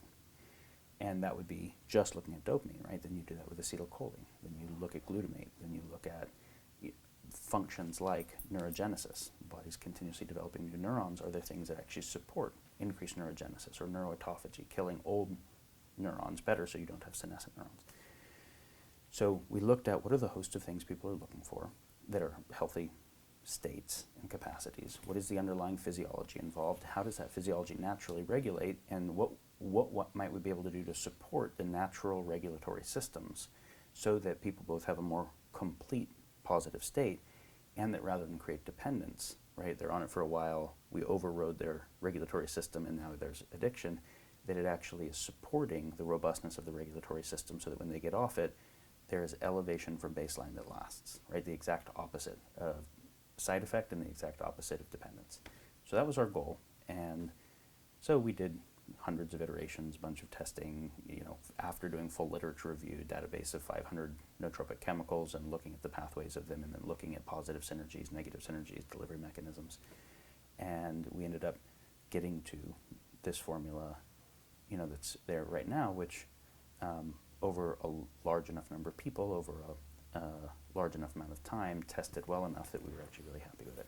And so that's that first product. And the goal there was to be able to support people having increased productive capacity, right? Increased cognitive clarity and the associated emotional states like resilience and drive. That was actually not bad for people and good for people. Now, I can't claim that we know that because we haven't done long enough term trials with enough metrics, with enough controls to claim all of it, but we've done preclinical trials with pre and post brain scans and biometrics and seen really meaningful statistical correlation and change. And we've had 40,000 people over 3 years where we're collecting data from what their experience is. Really? And wow. So we're very happy about that, and that's the first product. And what it kind of is a complex approach, because our brain is a complex system. Body's a complex system. So rather than here's one molecule to override it, it's how does it self-regulate, and can we support its self-regulation across many related axes? Now, if we were going to approach anxiety, we would do it the same way. If we were going to approach pain, rather than, just some NSAID or opiate, we would do it the same way. How does the body naturally produce its own opiates? How does it naturally deal with inflammation? How does it, and can we support those dynamics? If we were going to work with sleep, we do it the same way. So those are this is exciting. The things that are coming next. I'm like, I can't wait to see what you guys are coming up with next. So there's a couple of things in there that I really like is that you guys really were very thoughtful about the synergy between the different compounds. I think there's a lot of cowboys and Indians right now in the nootropic space, as I'm sure you're aware, where you see the same kind of formulations on 10 different products, and it's like one guy just looked at what the next guy's doing on the label. Oh yeah, I hear that's good for short-term memory, focus, cognition, whatever, blah, blah, and they just kind of throw those stacks out there without necessarily forethought as to how those interact with one another, right? So you have one molecule and it does one thing, and let's just even say that effect of that molecule is universal, and you're choosing ones that are kind of universally affecting people in the same way. But then you combine that with other molecules and other ones, and now you have something totally different. You have a third-party compound now, right? And so that can go well or not based on self-experimentation. There's been times where I've taken too many different things at the same time and too much of them, and I'm having the opposite effect where I can't focus, and I'm actually feel like I'm freaking nuts because I took too many smart drugs or whatever. I overdosed on Yohimbe once, for example, just random. Like, don't do that, kids at home. Pay attention to the dosage and stuff. But I think what's cool about Qualia is that you really looked at how things relate to one another, that you're not putting anything in there that's going to cause your body to down-regulate its own production, where to the point where there's a dependency and, oh my God, now I can't make this neurotransmitter or whatever because it's been done for me for so long. And then also that the whole basis of it is coming from, what I like about the company itself is that it's coming from this intention that we're trying to create people with biology that runs better so they'll be better people. I mean, to me that makes total sense. I had the flu a couple of months ago and I was in Colorado and I had to speak at 2 events, and they were pretty substantial for me. And I was so sick, dude, and I could not make myself be in a good mood. Right. Like I literally just couldn't be happy, I was just depressed. And even though my mind was right and I wasn't fighting it, I wasn't like caught in some sort of negative spiral. I wasn't actually negative at all. I just wasn't in a good mood. I didn't feel happy like I do right now, because I wasn't firing on all cylinders, So I really think that you do have to approach your own development from all sides. In other words, I can't be eating, glyphosate and aspartame and all this evil things that they put in food and just think I can meditate my way into a higher consciousness while I'm destroying my biology. And in the same way, I can't become obsessed with herbs and superfoods and nootropics and then be running around flipping people off in traffic, caught in my trauma issues, It's like you have to kind of approach it from all angles. So I like that you're not like, hey, you guys, let's make a cool vitamin that makes people better at computer work. It's like, no, we have a larger scope of vision, which is really cool. Now, back to the Qualia, it's been interesting to observe the friends that I've turned on to it and, listeners of the show and stuff like that, is that I've yet to have anyone say that they had a negative experience as a result. Where with a lot of other nootropics, people say that it's too stimulating or it made them tired, made them like this, made them like that. So I've had no one report back like, oh my God, I felt horrible. And only a couple people that were like, meh, I didn't really notice anything. Yeah. So the majority of people that I've interacted with that have tried are like, oh my God, this is the best thing ever. Like, where has this been my whole life? Like, an overwhelmingly positive experience. And that's what it's been like for me, too, which is one of the reasons I wanted to track you down. And I found out there was so much more to your story than just being like, a guy that knows about nootropics. But for me, what's been interesting, speaking of especially the down regulation piece, is that when I started, I took the full dose. I think it was 3 of number 1 and 6 of number 2. And I did that a lot. And it kind of just brought me up to a nice base level. And then at a certain point, that became a little too stimulating. And now I'm like, I take 1 number 1, 2 number 2, and I'm like, I feel great. There's no need to even push it beyond that. So it actually has the opposite effect of building up a tolerance, say, right? That was intended. Yeah, so good job on that. Because with most other things, you take it and you take it and you build up a tolerance, you need more and more, and then your body forgets how to make it, and you end up in this imbalance. But I think that there's just something really cool about what you've done. I'm going to come back to the problems of capitalism for a minute. Yeah. Every MBA student learns one of the first principles of business is maximize lifetime revenue of a customer. Right. So you guys are blowing it, because now I'm like, I was on auto ship of quality because I was pounding so much of it, and now I'm like, actually, I'm getting too many shipments. I had to stop that and just order when I run out, because I'm going to run out.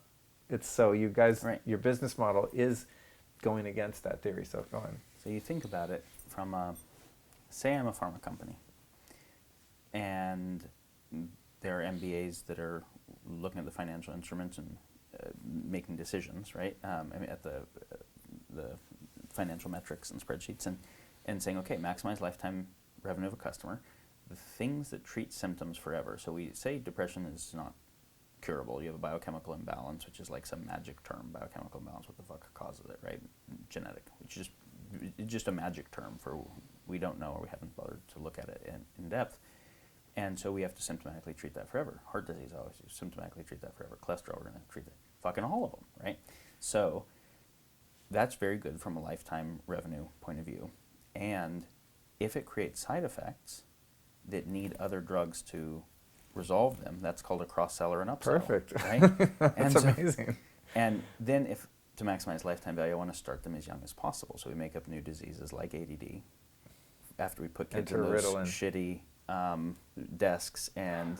Do they still make those desks like they had in the 70s? Yeah. Those little wooden prisons. Oh, God. So we get them started as early as possible on an iatrogenic cycle, right? So pretty much everything that happens in medicine, we wanted to do the opposite. If it causes addiction, we want to create long-term benefit. If it causes side effects, we want the side effects to be comprehensively positive. If the people have to stay on it, we want them to be able to get off of it, right? That's the goal. And so really theory of market should not apply to medicine, because people really can't choose to not participate with something that will make them better if they're sick. And since they really can't choose not to do that, theory of markets is a fucked up thing, just like there shouldn't be for-profit prisons, right? And so this was hard for us, because, and it's why we started with supplement as opposed to bigger things we could have done, is because I didn't want to take capital from any financial service places that would then bind us to doing things that were unethical. So like our cost of goods to make Qualia is more expensive than most nootropics retail. And it's because if you want to use the right form, right, you use the phosphorylated version of this and the methylated version of this, and et cetera, and with the right concentration of the dose, you take 9 fucking capsules. Yeah. And that's not filler, it's because it just takes that much of those things. It's just expensive. Now, and also the fact that you guys aren't using excipients and binders and all that weird stuff, which I always notice right away. I'm like, I go to the end of the label on a supplement, like, there it is. Which means that you can't work with almost any manufacturers, because that's what they need to make it work in their machines. Right. The magnesium stearate and all this stuff, right? Yeah. So all of that, like doing the integrity thing, is just a hard thing to make work fiscally. But like you have found with your podcast, if you do, there will be people that are attracted to that thing, and it can grow. So that's what we're trying to do. That's cool. Yeah, the real deal. So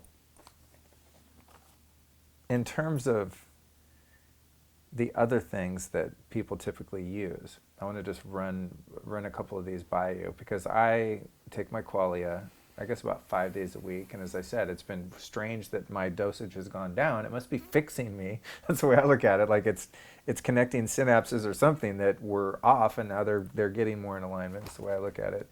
But there's other things too that, depending on where I'm going, what I'm doing, I find to be useful. Yeah. So today, for example, I knew that I was going to have a very social day. I'm going to be talking to you. I'm being interviewed on the way back home after this.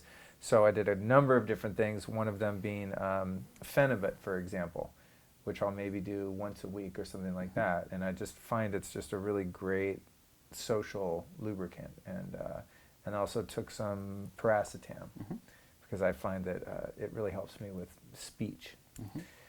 So some of these other things I'll do, but I could give Joe here Paracetam, and it'll give him anxiety. Yeah. Or he won't notice anything. Or I give someone else, I gave a girlfriend once Phenibut, and she probably took a little bit too much, but she got deathly ill, and on what I would take for just, it's like a sprinkle to me. And to her, she was a bit smaller, and it just had this huge adverse reaction.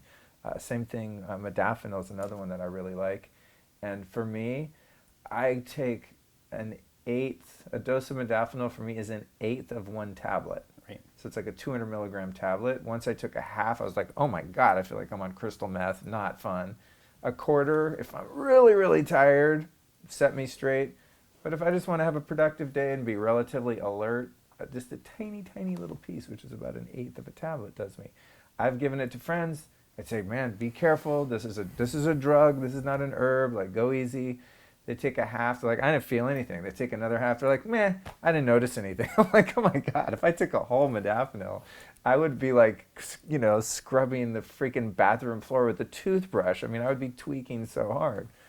So what's up with some of those, there you mentioned Depranil. I was on like low dose Depranil for a while. I mean, I've tried a lot of different things.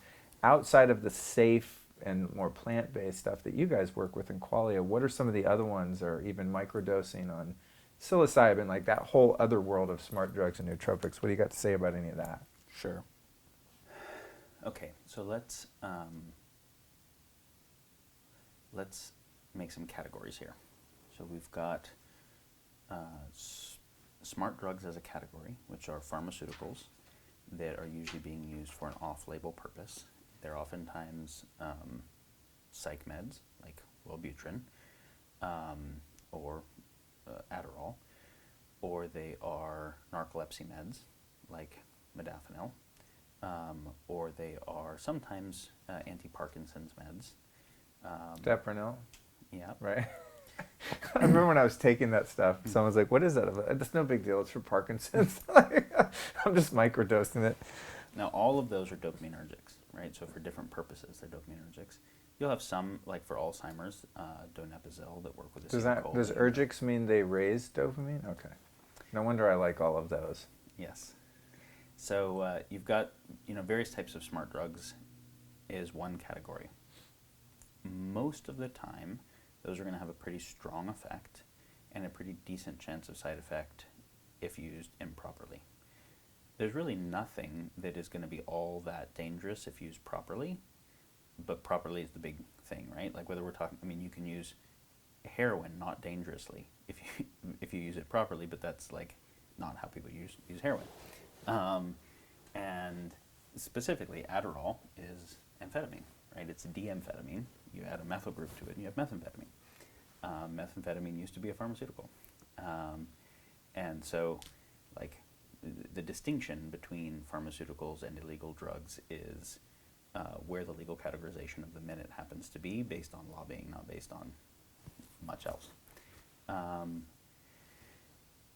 So you've got smart drugs as a category, and in general, people should explore there if they are well educated, if they really educate themselves well about the topic, and they're really paying attention in a quantified self kind of way to the results, and they should not be looking at doing that super regularly. Now there are exceptions. So Depranil, for instance, works through MAOB inhibition. So MAOB is a enzyme in the synapse that breaks down certain neurotransmitters, like dopamine, like other catecholamines, like phenylethylamine.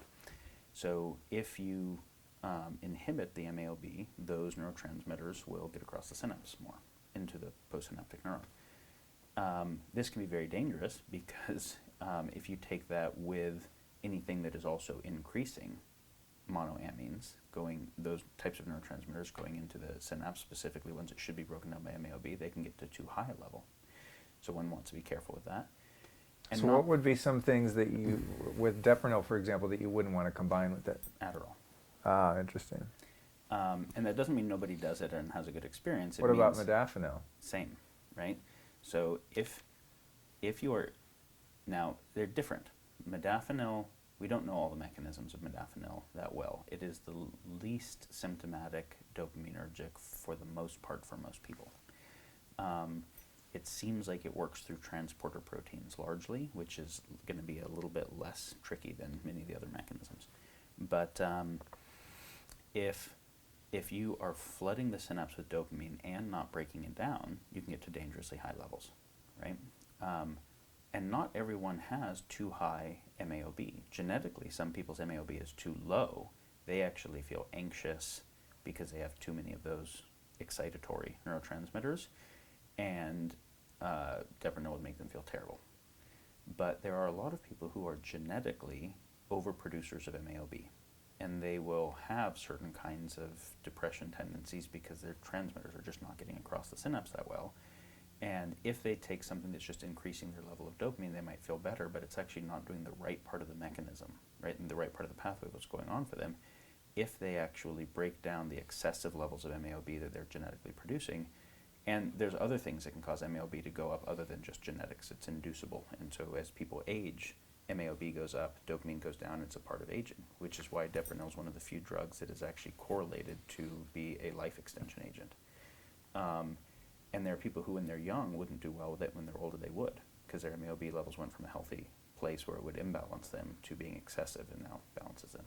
So Dopamine can actually be therapeutic for some people. For other people, it'll be an enhancement that they shouldn't do regularly. So to the degree you're getting into stronger tools, you should have more education, just like in any field, right? Like playing with the skill saw rather than the hand saw, you kind of need to learn a little bit more because there's more consequence, but you can also do cooler stuff with it. So for us, empowered responsibility and self-education is a really key thing, because we want people to be empowered in their own health and not just feel like a victim and waiting for someone to tell them what to do who has no way of knowing what their own experience is or spending enough time, even if it's a well-educated doctor where their fiscal structure only allows them to spend 5 minutes of time. Like, they just can't apply what they know that well. Right. So smart drugs is one category. Research chemicals is another category, where you have a bunch of chemicals that are not actually categorized as a drug. They're also not categorized as a nutraceutical. They are for research purposes only, and they live in that kind of regulatory bardo, and that's most of the nootropics. Like the racetams and whatnot? The racetams are in that category, and the ampakines. Those are the kind of two primary categories that people get into, but then also the NSI-189, the P21, the cerebrolysin, the lots of the phenibut, right? They live in that research chemical category. And some of those are basically smart drugs that just didn't go through approval, and then some of them are more what we'd call a formal nootropic, which is something that can increase cognitive, some aspect of cognitive performance without meaningful side effect. Most smart drugs will have some side effect unless it happens to be one that's therapeutic for you. And then we've also got brain nutrients, which are just the amino acids, fatty acids, vitamins, minerals that the brain needs to function well, that are often deficient. And then you've got botanicals and plants that modulate different things in different ways. And botanicals can be very powerful, right? You can get L-Dopa from Mucuna, which is a Parkinson's med, in different dose, right? It's not the same kind of dose, but you can get very potent botanicals. So all those categories of things to play with. And of course, as people really get into biohacking and neurohacking and become well educated, you've got different delivery mechanisms. People do them subcutaneous or IM or IV or snort stuff, intranasal or whatever, right? So there's a big interesting field, and some of them can also be not just cognitive enhancing for normal well-being, but very therapeutic if someone is dealing with they're dealing with a post-TBI situation. Something that is neurogenic, that enhances development of new neurons after they had some microbrain damage, can be very helpful. There's a whole lot to learn. So one of the things we're working on is really competent education and community space so that people can learn this well. Right now, it's forums on Reddit and places like that where people can learn. You really have to sort if the info is good or not. Yeah, it's funny now too with the algorithms online. Search results are very skewed oftentimes. Like, I was looking for something a couple days ago that was something political and it was a little bit conspiratorial. I think I was researching the number of times CNN's been busted for lying and producing fake news. And I Googled, like, how many times has CNN been caught doing fake news in 2007? Something like that. And I phrased it a few different ways and nothing came up. You can't find an article if you use Google to find that, for example. And it's the same way when you start looking for some of this stuff. You'll read something on a forum and you're like, okay, this guy says this about modafinil or phenibut or whatever. And then literally you get to the next 10 sites and it's the same exact copy. That some other schmo has like copy and pasted into his blog or some other forum, and you're like, wait, they're all getting the same, 5 talking points from the same place. So even if you are a good researcher, sometimes it's hard to come up with original valid data just because it doesn't exist. Like you said, with some of these things that are in that gray zone in terms of their categorization, it's sometimes it's difficult to even educate yourself because you don't know what's So let me true give and you false. a classic example. We had a scenario where people had questions about, is centrophenoxine safe? And because even on some very good nootropic sites, it says centrophenoxine might cause birth damage, birth defects. And because centrophenoxine converts to DMAE, which is a cholinergic, choline donor, and there were some studies that showed DMAE causing birth defects in rats. Now, people would do their research and say, well, you should avoid that, in that scenario. Now, to actually get into it, if we really look at the rat studies and we say what kind of dosage through what administration, is it relevant to normal dosage? No, it's nothing in a normal oral dosage range was there at all. It was even close. DMAE actually became approved as a drug without that being a concern in many different countries. And then centrophenoxine never had any birth defect studies. And so yet that's all over the web. Don't do it because of birth defects. Right. Now, we pulled every single study ever done on centrophenoxine that we could find, 186 studies, most of which weren't online. We had to go to medical libraries, find them in other countries and other languages, right? Because the research started in the 50s, so they just were never put online. Translate them all, and then we had a few PhDs in neurochemistry, neuroanatomy, etc., do a structured literature review, meta-analysis of all that for us to come up to it with our opinion on centro. Damn. This is not a trivial thing to do, but it matters if you really kind of want to know what's going on. So I like the Wild West of the space because people are starting to take more responsibility rather than just wait for their doctor to tell them what to do and then get mad at the doctor when it doesn't work. Yeah. When the doctor couldn't possibly spend enough time with them or keep up to date with all the research happening. But I really do long for higher quality control, and it's one of the things we're working on, and we can only work on it as fast as we can afford without moving into fiscal models that suck, which is the tricky part. But like neurotech, we were talking about different devices that we have around the house and PMF and et cetera. It's pretty easy to say, this seems compelling, let's share it. Well, what we're working to do right now is with all the types of neurotech, whether we're talking about low-level laser therapy and transcranial intranasal lasers, or we're talking about PMF or TMS or whatever, right? For us, it's a process of doing the full literature review on everything that's known about this, what things does it affect, what things does it not affect, safe, et cetera, and then doing full research on the actual products and say, does this product have the specifications that the literature shows are useful, and then curate those things. So we're building a platform to do that. It's just a non-trivial process. And the same with just curating knowledge on nootropics is in the forum, you've got like some real gems and then a bunch of shit, and it's not necessarily obvious which ones are the gems and the shit. Same like if you look in the bodybuilder world and you go to the steroid forums, some of the smartest endocrinologists anywhere are in there. And then there's just so much dumb bro science in there, right? And it's like, but if you don't know the field well, they're all saying shit you don't know. Right. So this is something that we're really working to do, is to have a moderation process where everything that goes there is vetted. That's cool, man. That's cool. That's a really valuable resource. Because that's the exciting, another positive thing about right now is that I think more people are waking up to the fact that they don't actually have to rely on the allopathic medical system.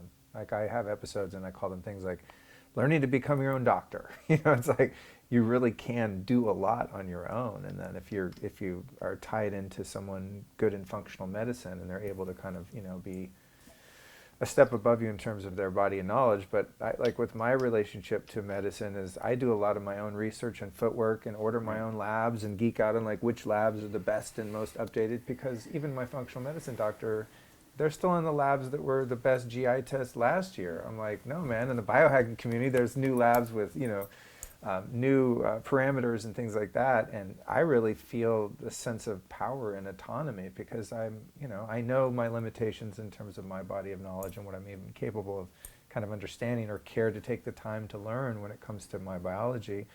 But I know what I know, and then I go to the experts that are higher up the food chain in their area of specialization, right?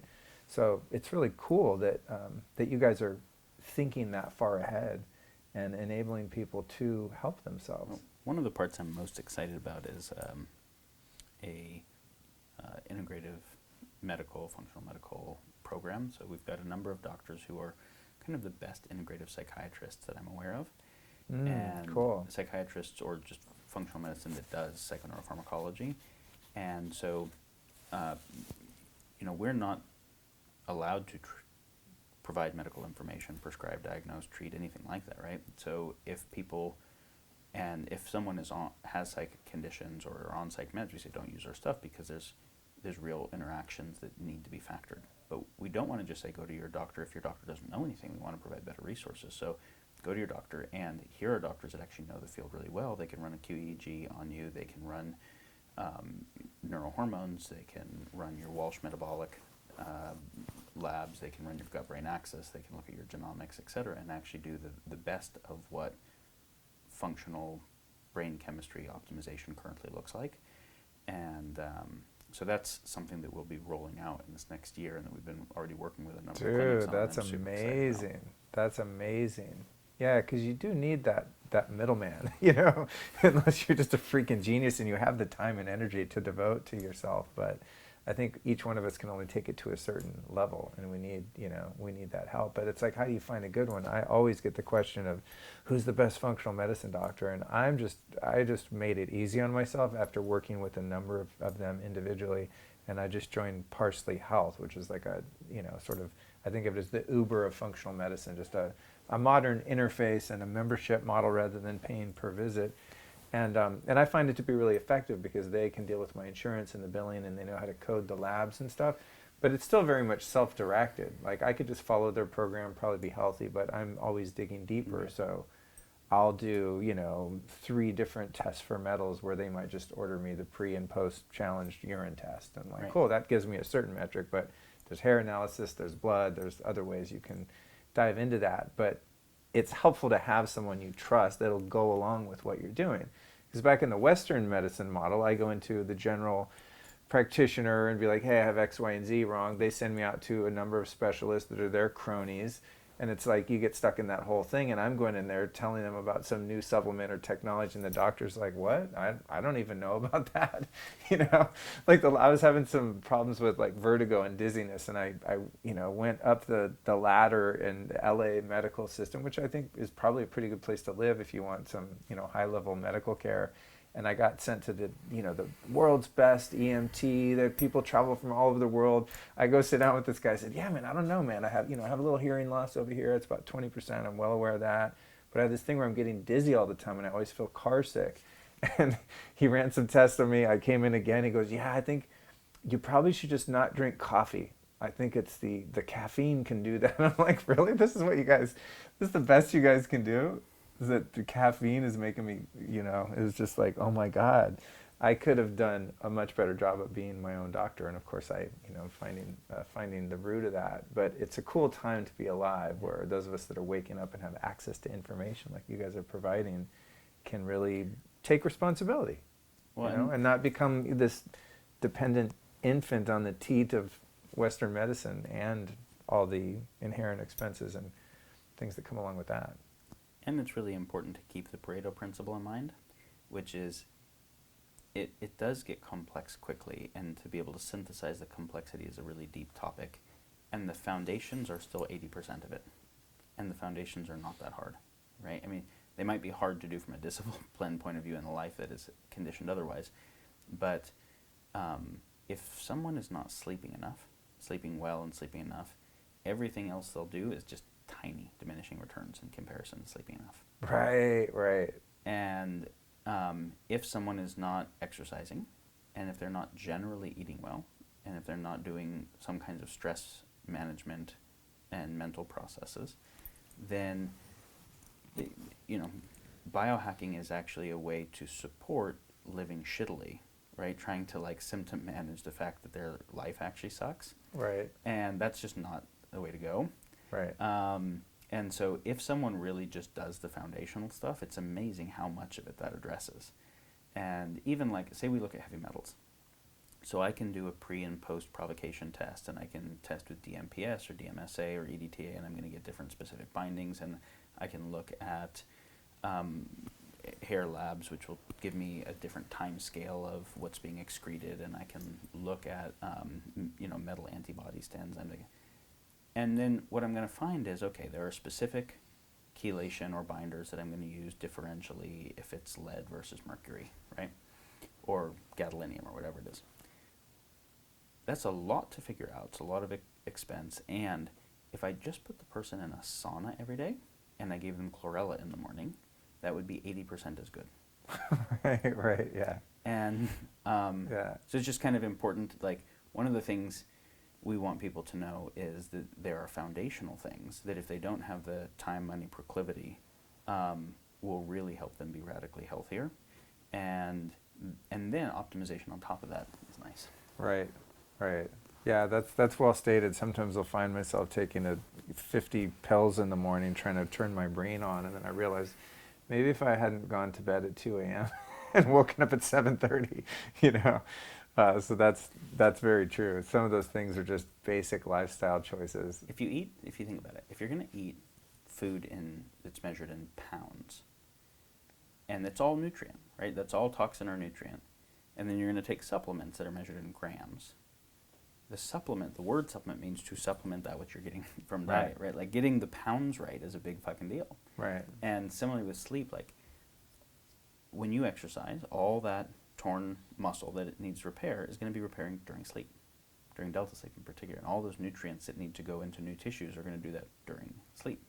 And so if you're not sleeping enough, like, all the other stuff just kind of doesn't matter that much. And so this is one of the places where I want to empower people in the face of the complexity to know that there is a simplicity that is most of it, which is, if you live a life that is relatively closer to an evolutionary environment, an evolutionary life, you'll just do a lot better.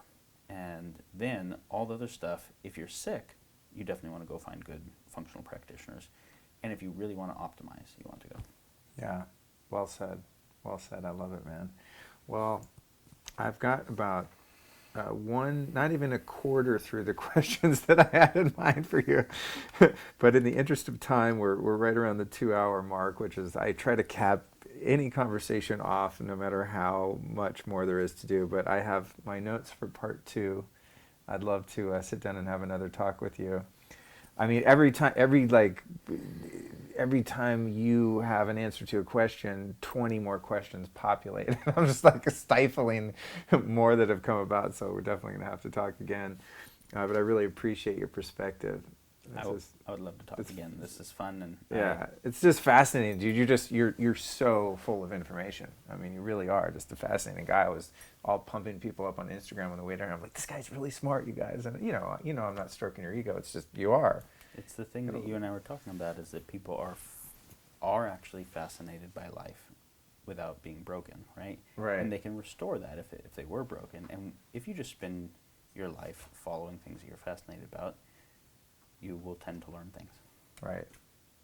I want to know what's up next with Neurohacker Collective. You mentioned the functional medicine kind of interface thing. Can you reveal yet what your next supplement or product is going to be?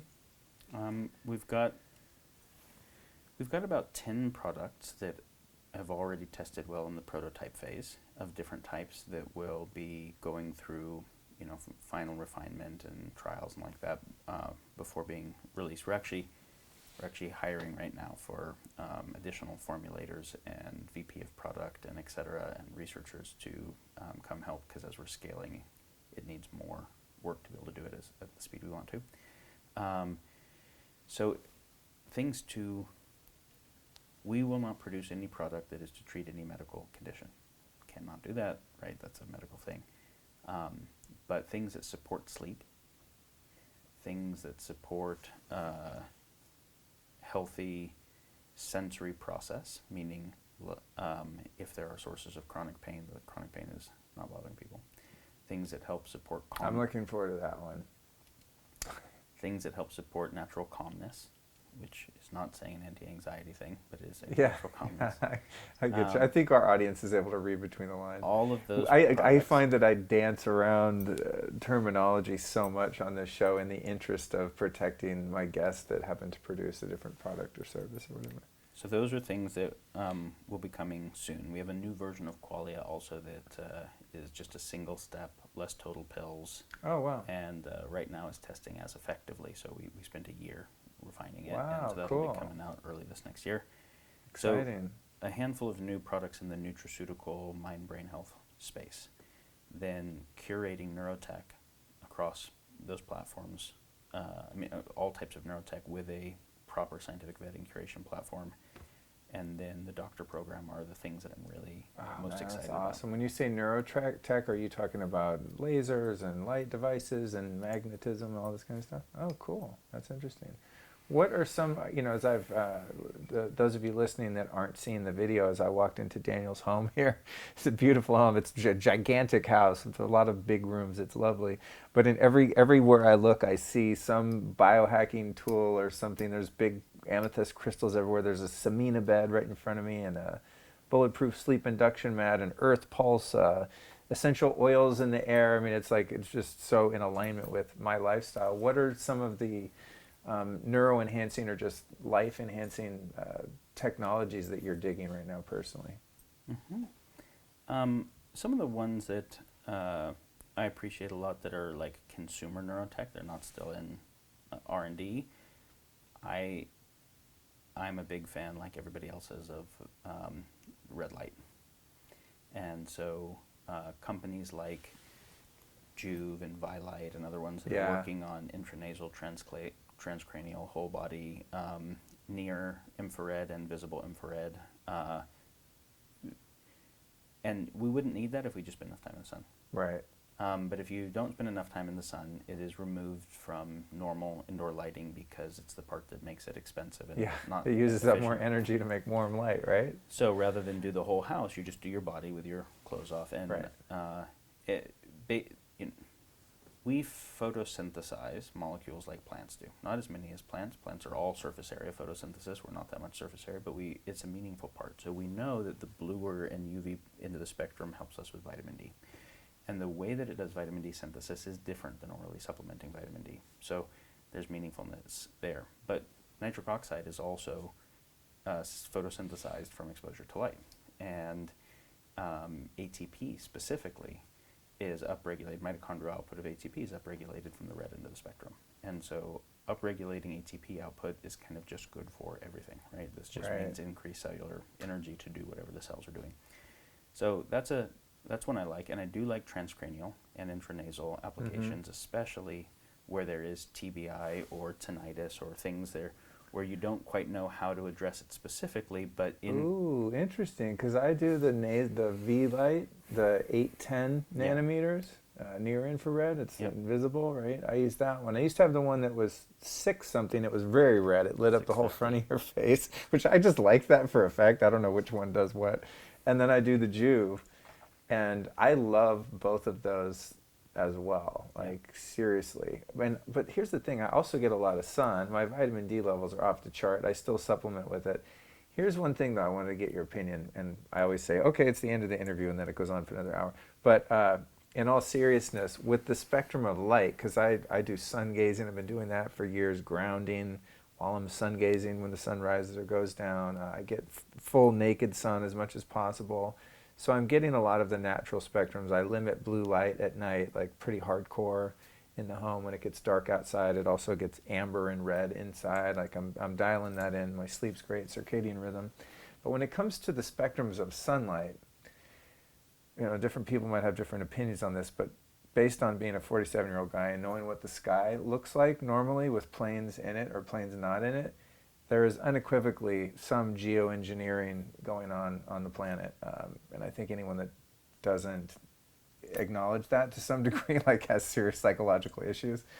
Having looked up in the sky and not seen weird clouds and the formations and stuff we have now, there's definitely something going on, which is, of course, a different conversation. But with the weather manipulation, what's been going on in the sky, I often wonder, because it does have apparently something to do with reflecting the sun's radiation back out into space to cool the planet, wherever the fuck's going on.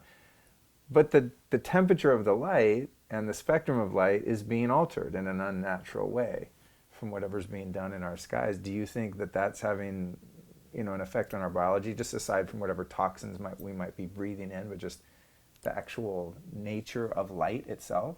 Of course. Very short answer to a long question. So geoengineering is an approach to us recognizing that we're very close to positive feedback loops on certain climate change dynamics, and people freak out. And Right. the freak out says, whoa, we need to actually get the temperature down, because even before the acid is killing the coral from ocean acidification, from CO2 diffusing into the water as carbonic acid, even before the trophic cascades are killing the coral from the large fish dying off from overfishing, the temperature is the main thing driving them into bleaching and hypometabolism. They can't stay in that place very long. Most of the photosynthesis of the world happens in the oceans, and a lot of it depends on the coral. So how do we get the positive feedback loop on the albedo cycle at the caps? Like, so it's like, whoa, we need to get the temperature down. So the idea of let's just reflect 20% of sunlight by putting particles in the upper atmosphere that will reflect 20% of sunlight is the same exact approach as our cholesterol's high, use a statin. Right? It is it's addressing the symptom in a way that will then have effects that are negative for other parts of it, because we're scared of the symptom without understanding what caused it and addressing it at a cause level. So, of course, what we should be focused on is how do we just increase photosynthesis for sequestration and decrease emissions, and what has to happen to be able to do that at what scale and time. But yeah, it's very interesting. Allopathic medicine is looking at individual metrics that we've correlated to something, and how do we exogenously override that individual metric without looking at what brought it about to be that way. And so complex multifactorial dynamics we suck at, which is why we don't have a single cure for any chronic illness.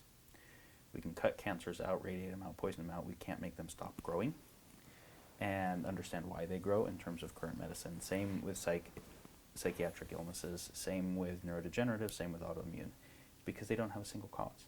We're actually awesome at acute cause issues, right? Right. If it's an acute injury or an acute infection or an acute toxicity, that's really straightforward and we know how to treat that thing. But if it is anything other than an acute single cause, then we kind of suck at it right now, because it requires a different approach to science, this complexity approach, which also requires a different fiscal model and a different IP structure and a whole bunch of things. We approach the world the same way. Our approach to climate change, to starvation, to whatever, is to tweak something to affect that thing here without addressing the underlying dynamics. It made it that almost always moves So the geoengineering is like allopathic medicine. It is a statin to the environment. Yeah, that's funny, man. And definitely it's affecting the light. Going back to like your top devices, a lot of the stuff that's coming out now, I think that's really effective is ways to sort of use technology to mimic nature in a sense. I mean, that's how I think about an infrared sauna or cryotherapy. I mean, any of the things that I do as quote-unquote biohacks or grounding, using earthing technology, PMF, all this stuff.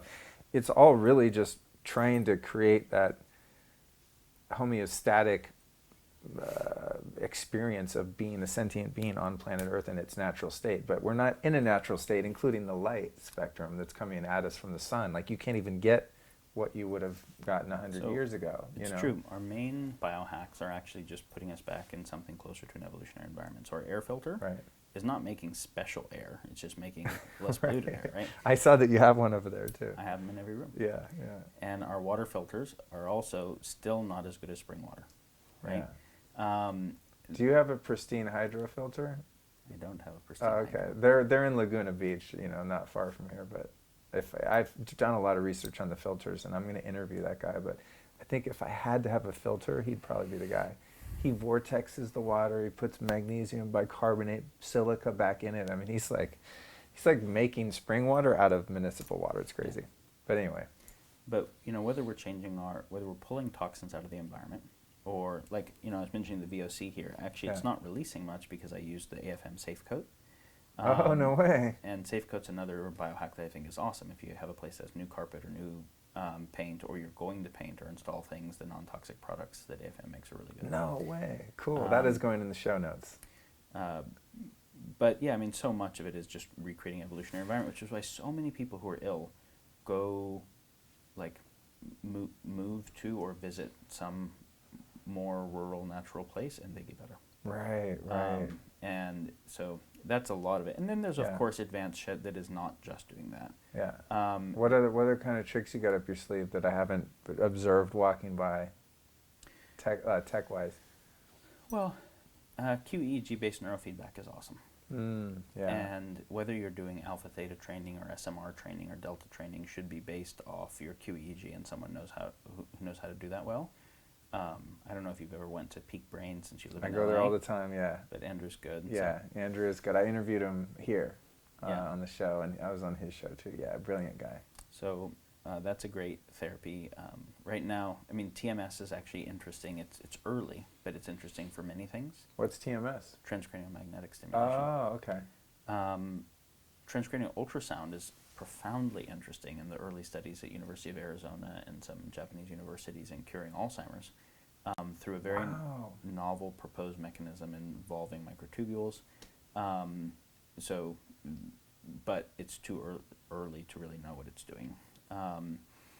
So there's a number of high-tech methods that are really cool, and specifically there's also some of the most high-tech ones are actually still evolutionary environment ones. Like the cutting edge of microbiomics right now is mostly that the vaginal flora and the breast milk of indigenous people who were never exposed to chlorinated water and antibiotics and glyphosate have a whole bunch of bacteria that we just don't have in probiotics anywhere else that are actually part of our evolutionary environment that are the most significant factors for epigenetic modulation of our genome. Wow. So that's very cutting edge Right. Understanding of epigenetics and microbiomics. Right. And it is also saying, oh, evolution actually kind of makes sense. Right. Or fecal implants from clean, a clean source, so to speak. So we have a chunk of work in microbiomics we're working on right now that cool. We're not that close yet because of what we want to do, but I'm excited about it. Cool. Awesome, man. Okay, so, yeah. So I will say, obviously we didn't get into psychedelics and entheogens. Fascinating I category. know, I have a whole section on that. Yeah. And we didn't get into any of the psycho-emotional, psycho-spiritual work. Right. But on the just evolutionary environment, I will make a thought in closing is, just like a statin is optimizing for one thing, right? Lower your cholesterol without looking at, hey, is the cholesterol maybe protecting the arterial system from oxidative damage, and that's not a good idea, or what's the whole rest of the story going on? When we optimize for something that is affecting a lot of other things and we're not paying attention, we get externality, right? Which is also called side effect. We built the entire world, the human-built world, for a few purposes in ways that affected a lot of other things. So we build a house to protect us from the elements and give us a safe place to be, and then maybe for certain aspects of aesthetics, but we didn't pay attention to, oh wow, there's actually chemistry that's in the paint that is affecting us, and oh yeah, the fungicides that are in there that are making fungicide-resistant funguses that are why we have an issue with mold and we never did before. Oh, that actually is an important thing. Like in the drywall? Paints. In the paints. In the 70s started having fungicides added to resist mold.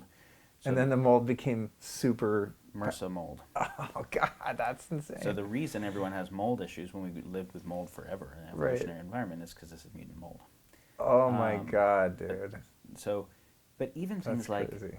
The color and angle, right? All of these end up affecting the psyche, this field of environmental psych. So, like, if you're in an area where there's graffiti and trash on the ground and the walls, this kind of environmental psych study has been done many times. If you just paint over the graffiti and clean up the trash, violent crime drops like 30 to 50%. Wow. And it's because you think about what the environment's transmitting when you're there is, one, this is a wasteland and I'm in survival mode. Mm-hmm. And two, this is a place where law doesn't operate, right? Because laws have been broken and they're not rectified.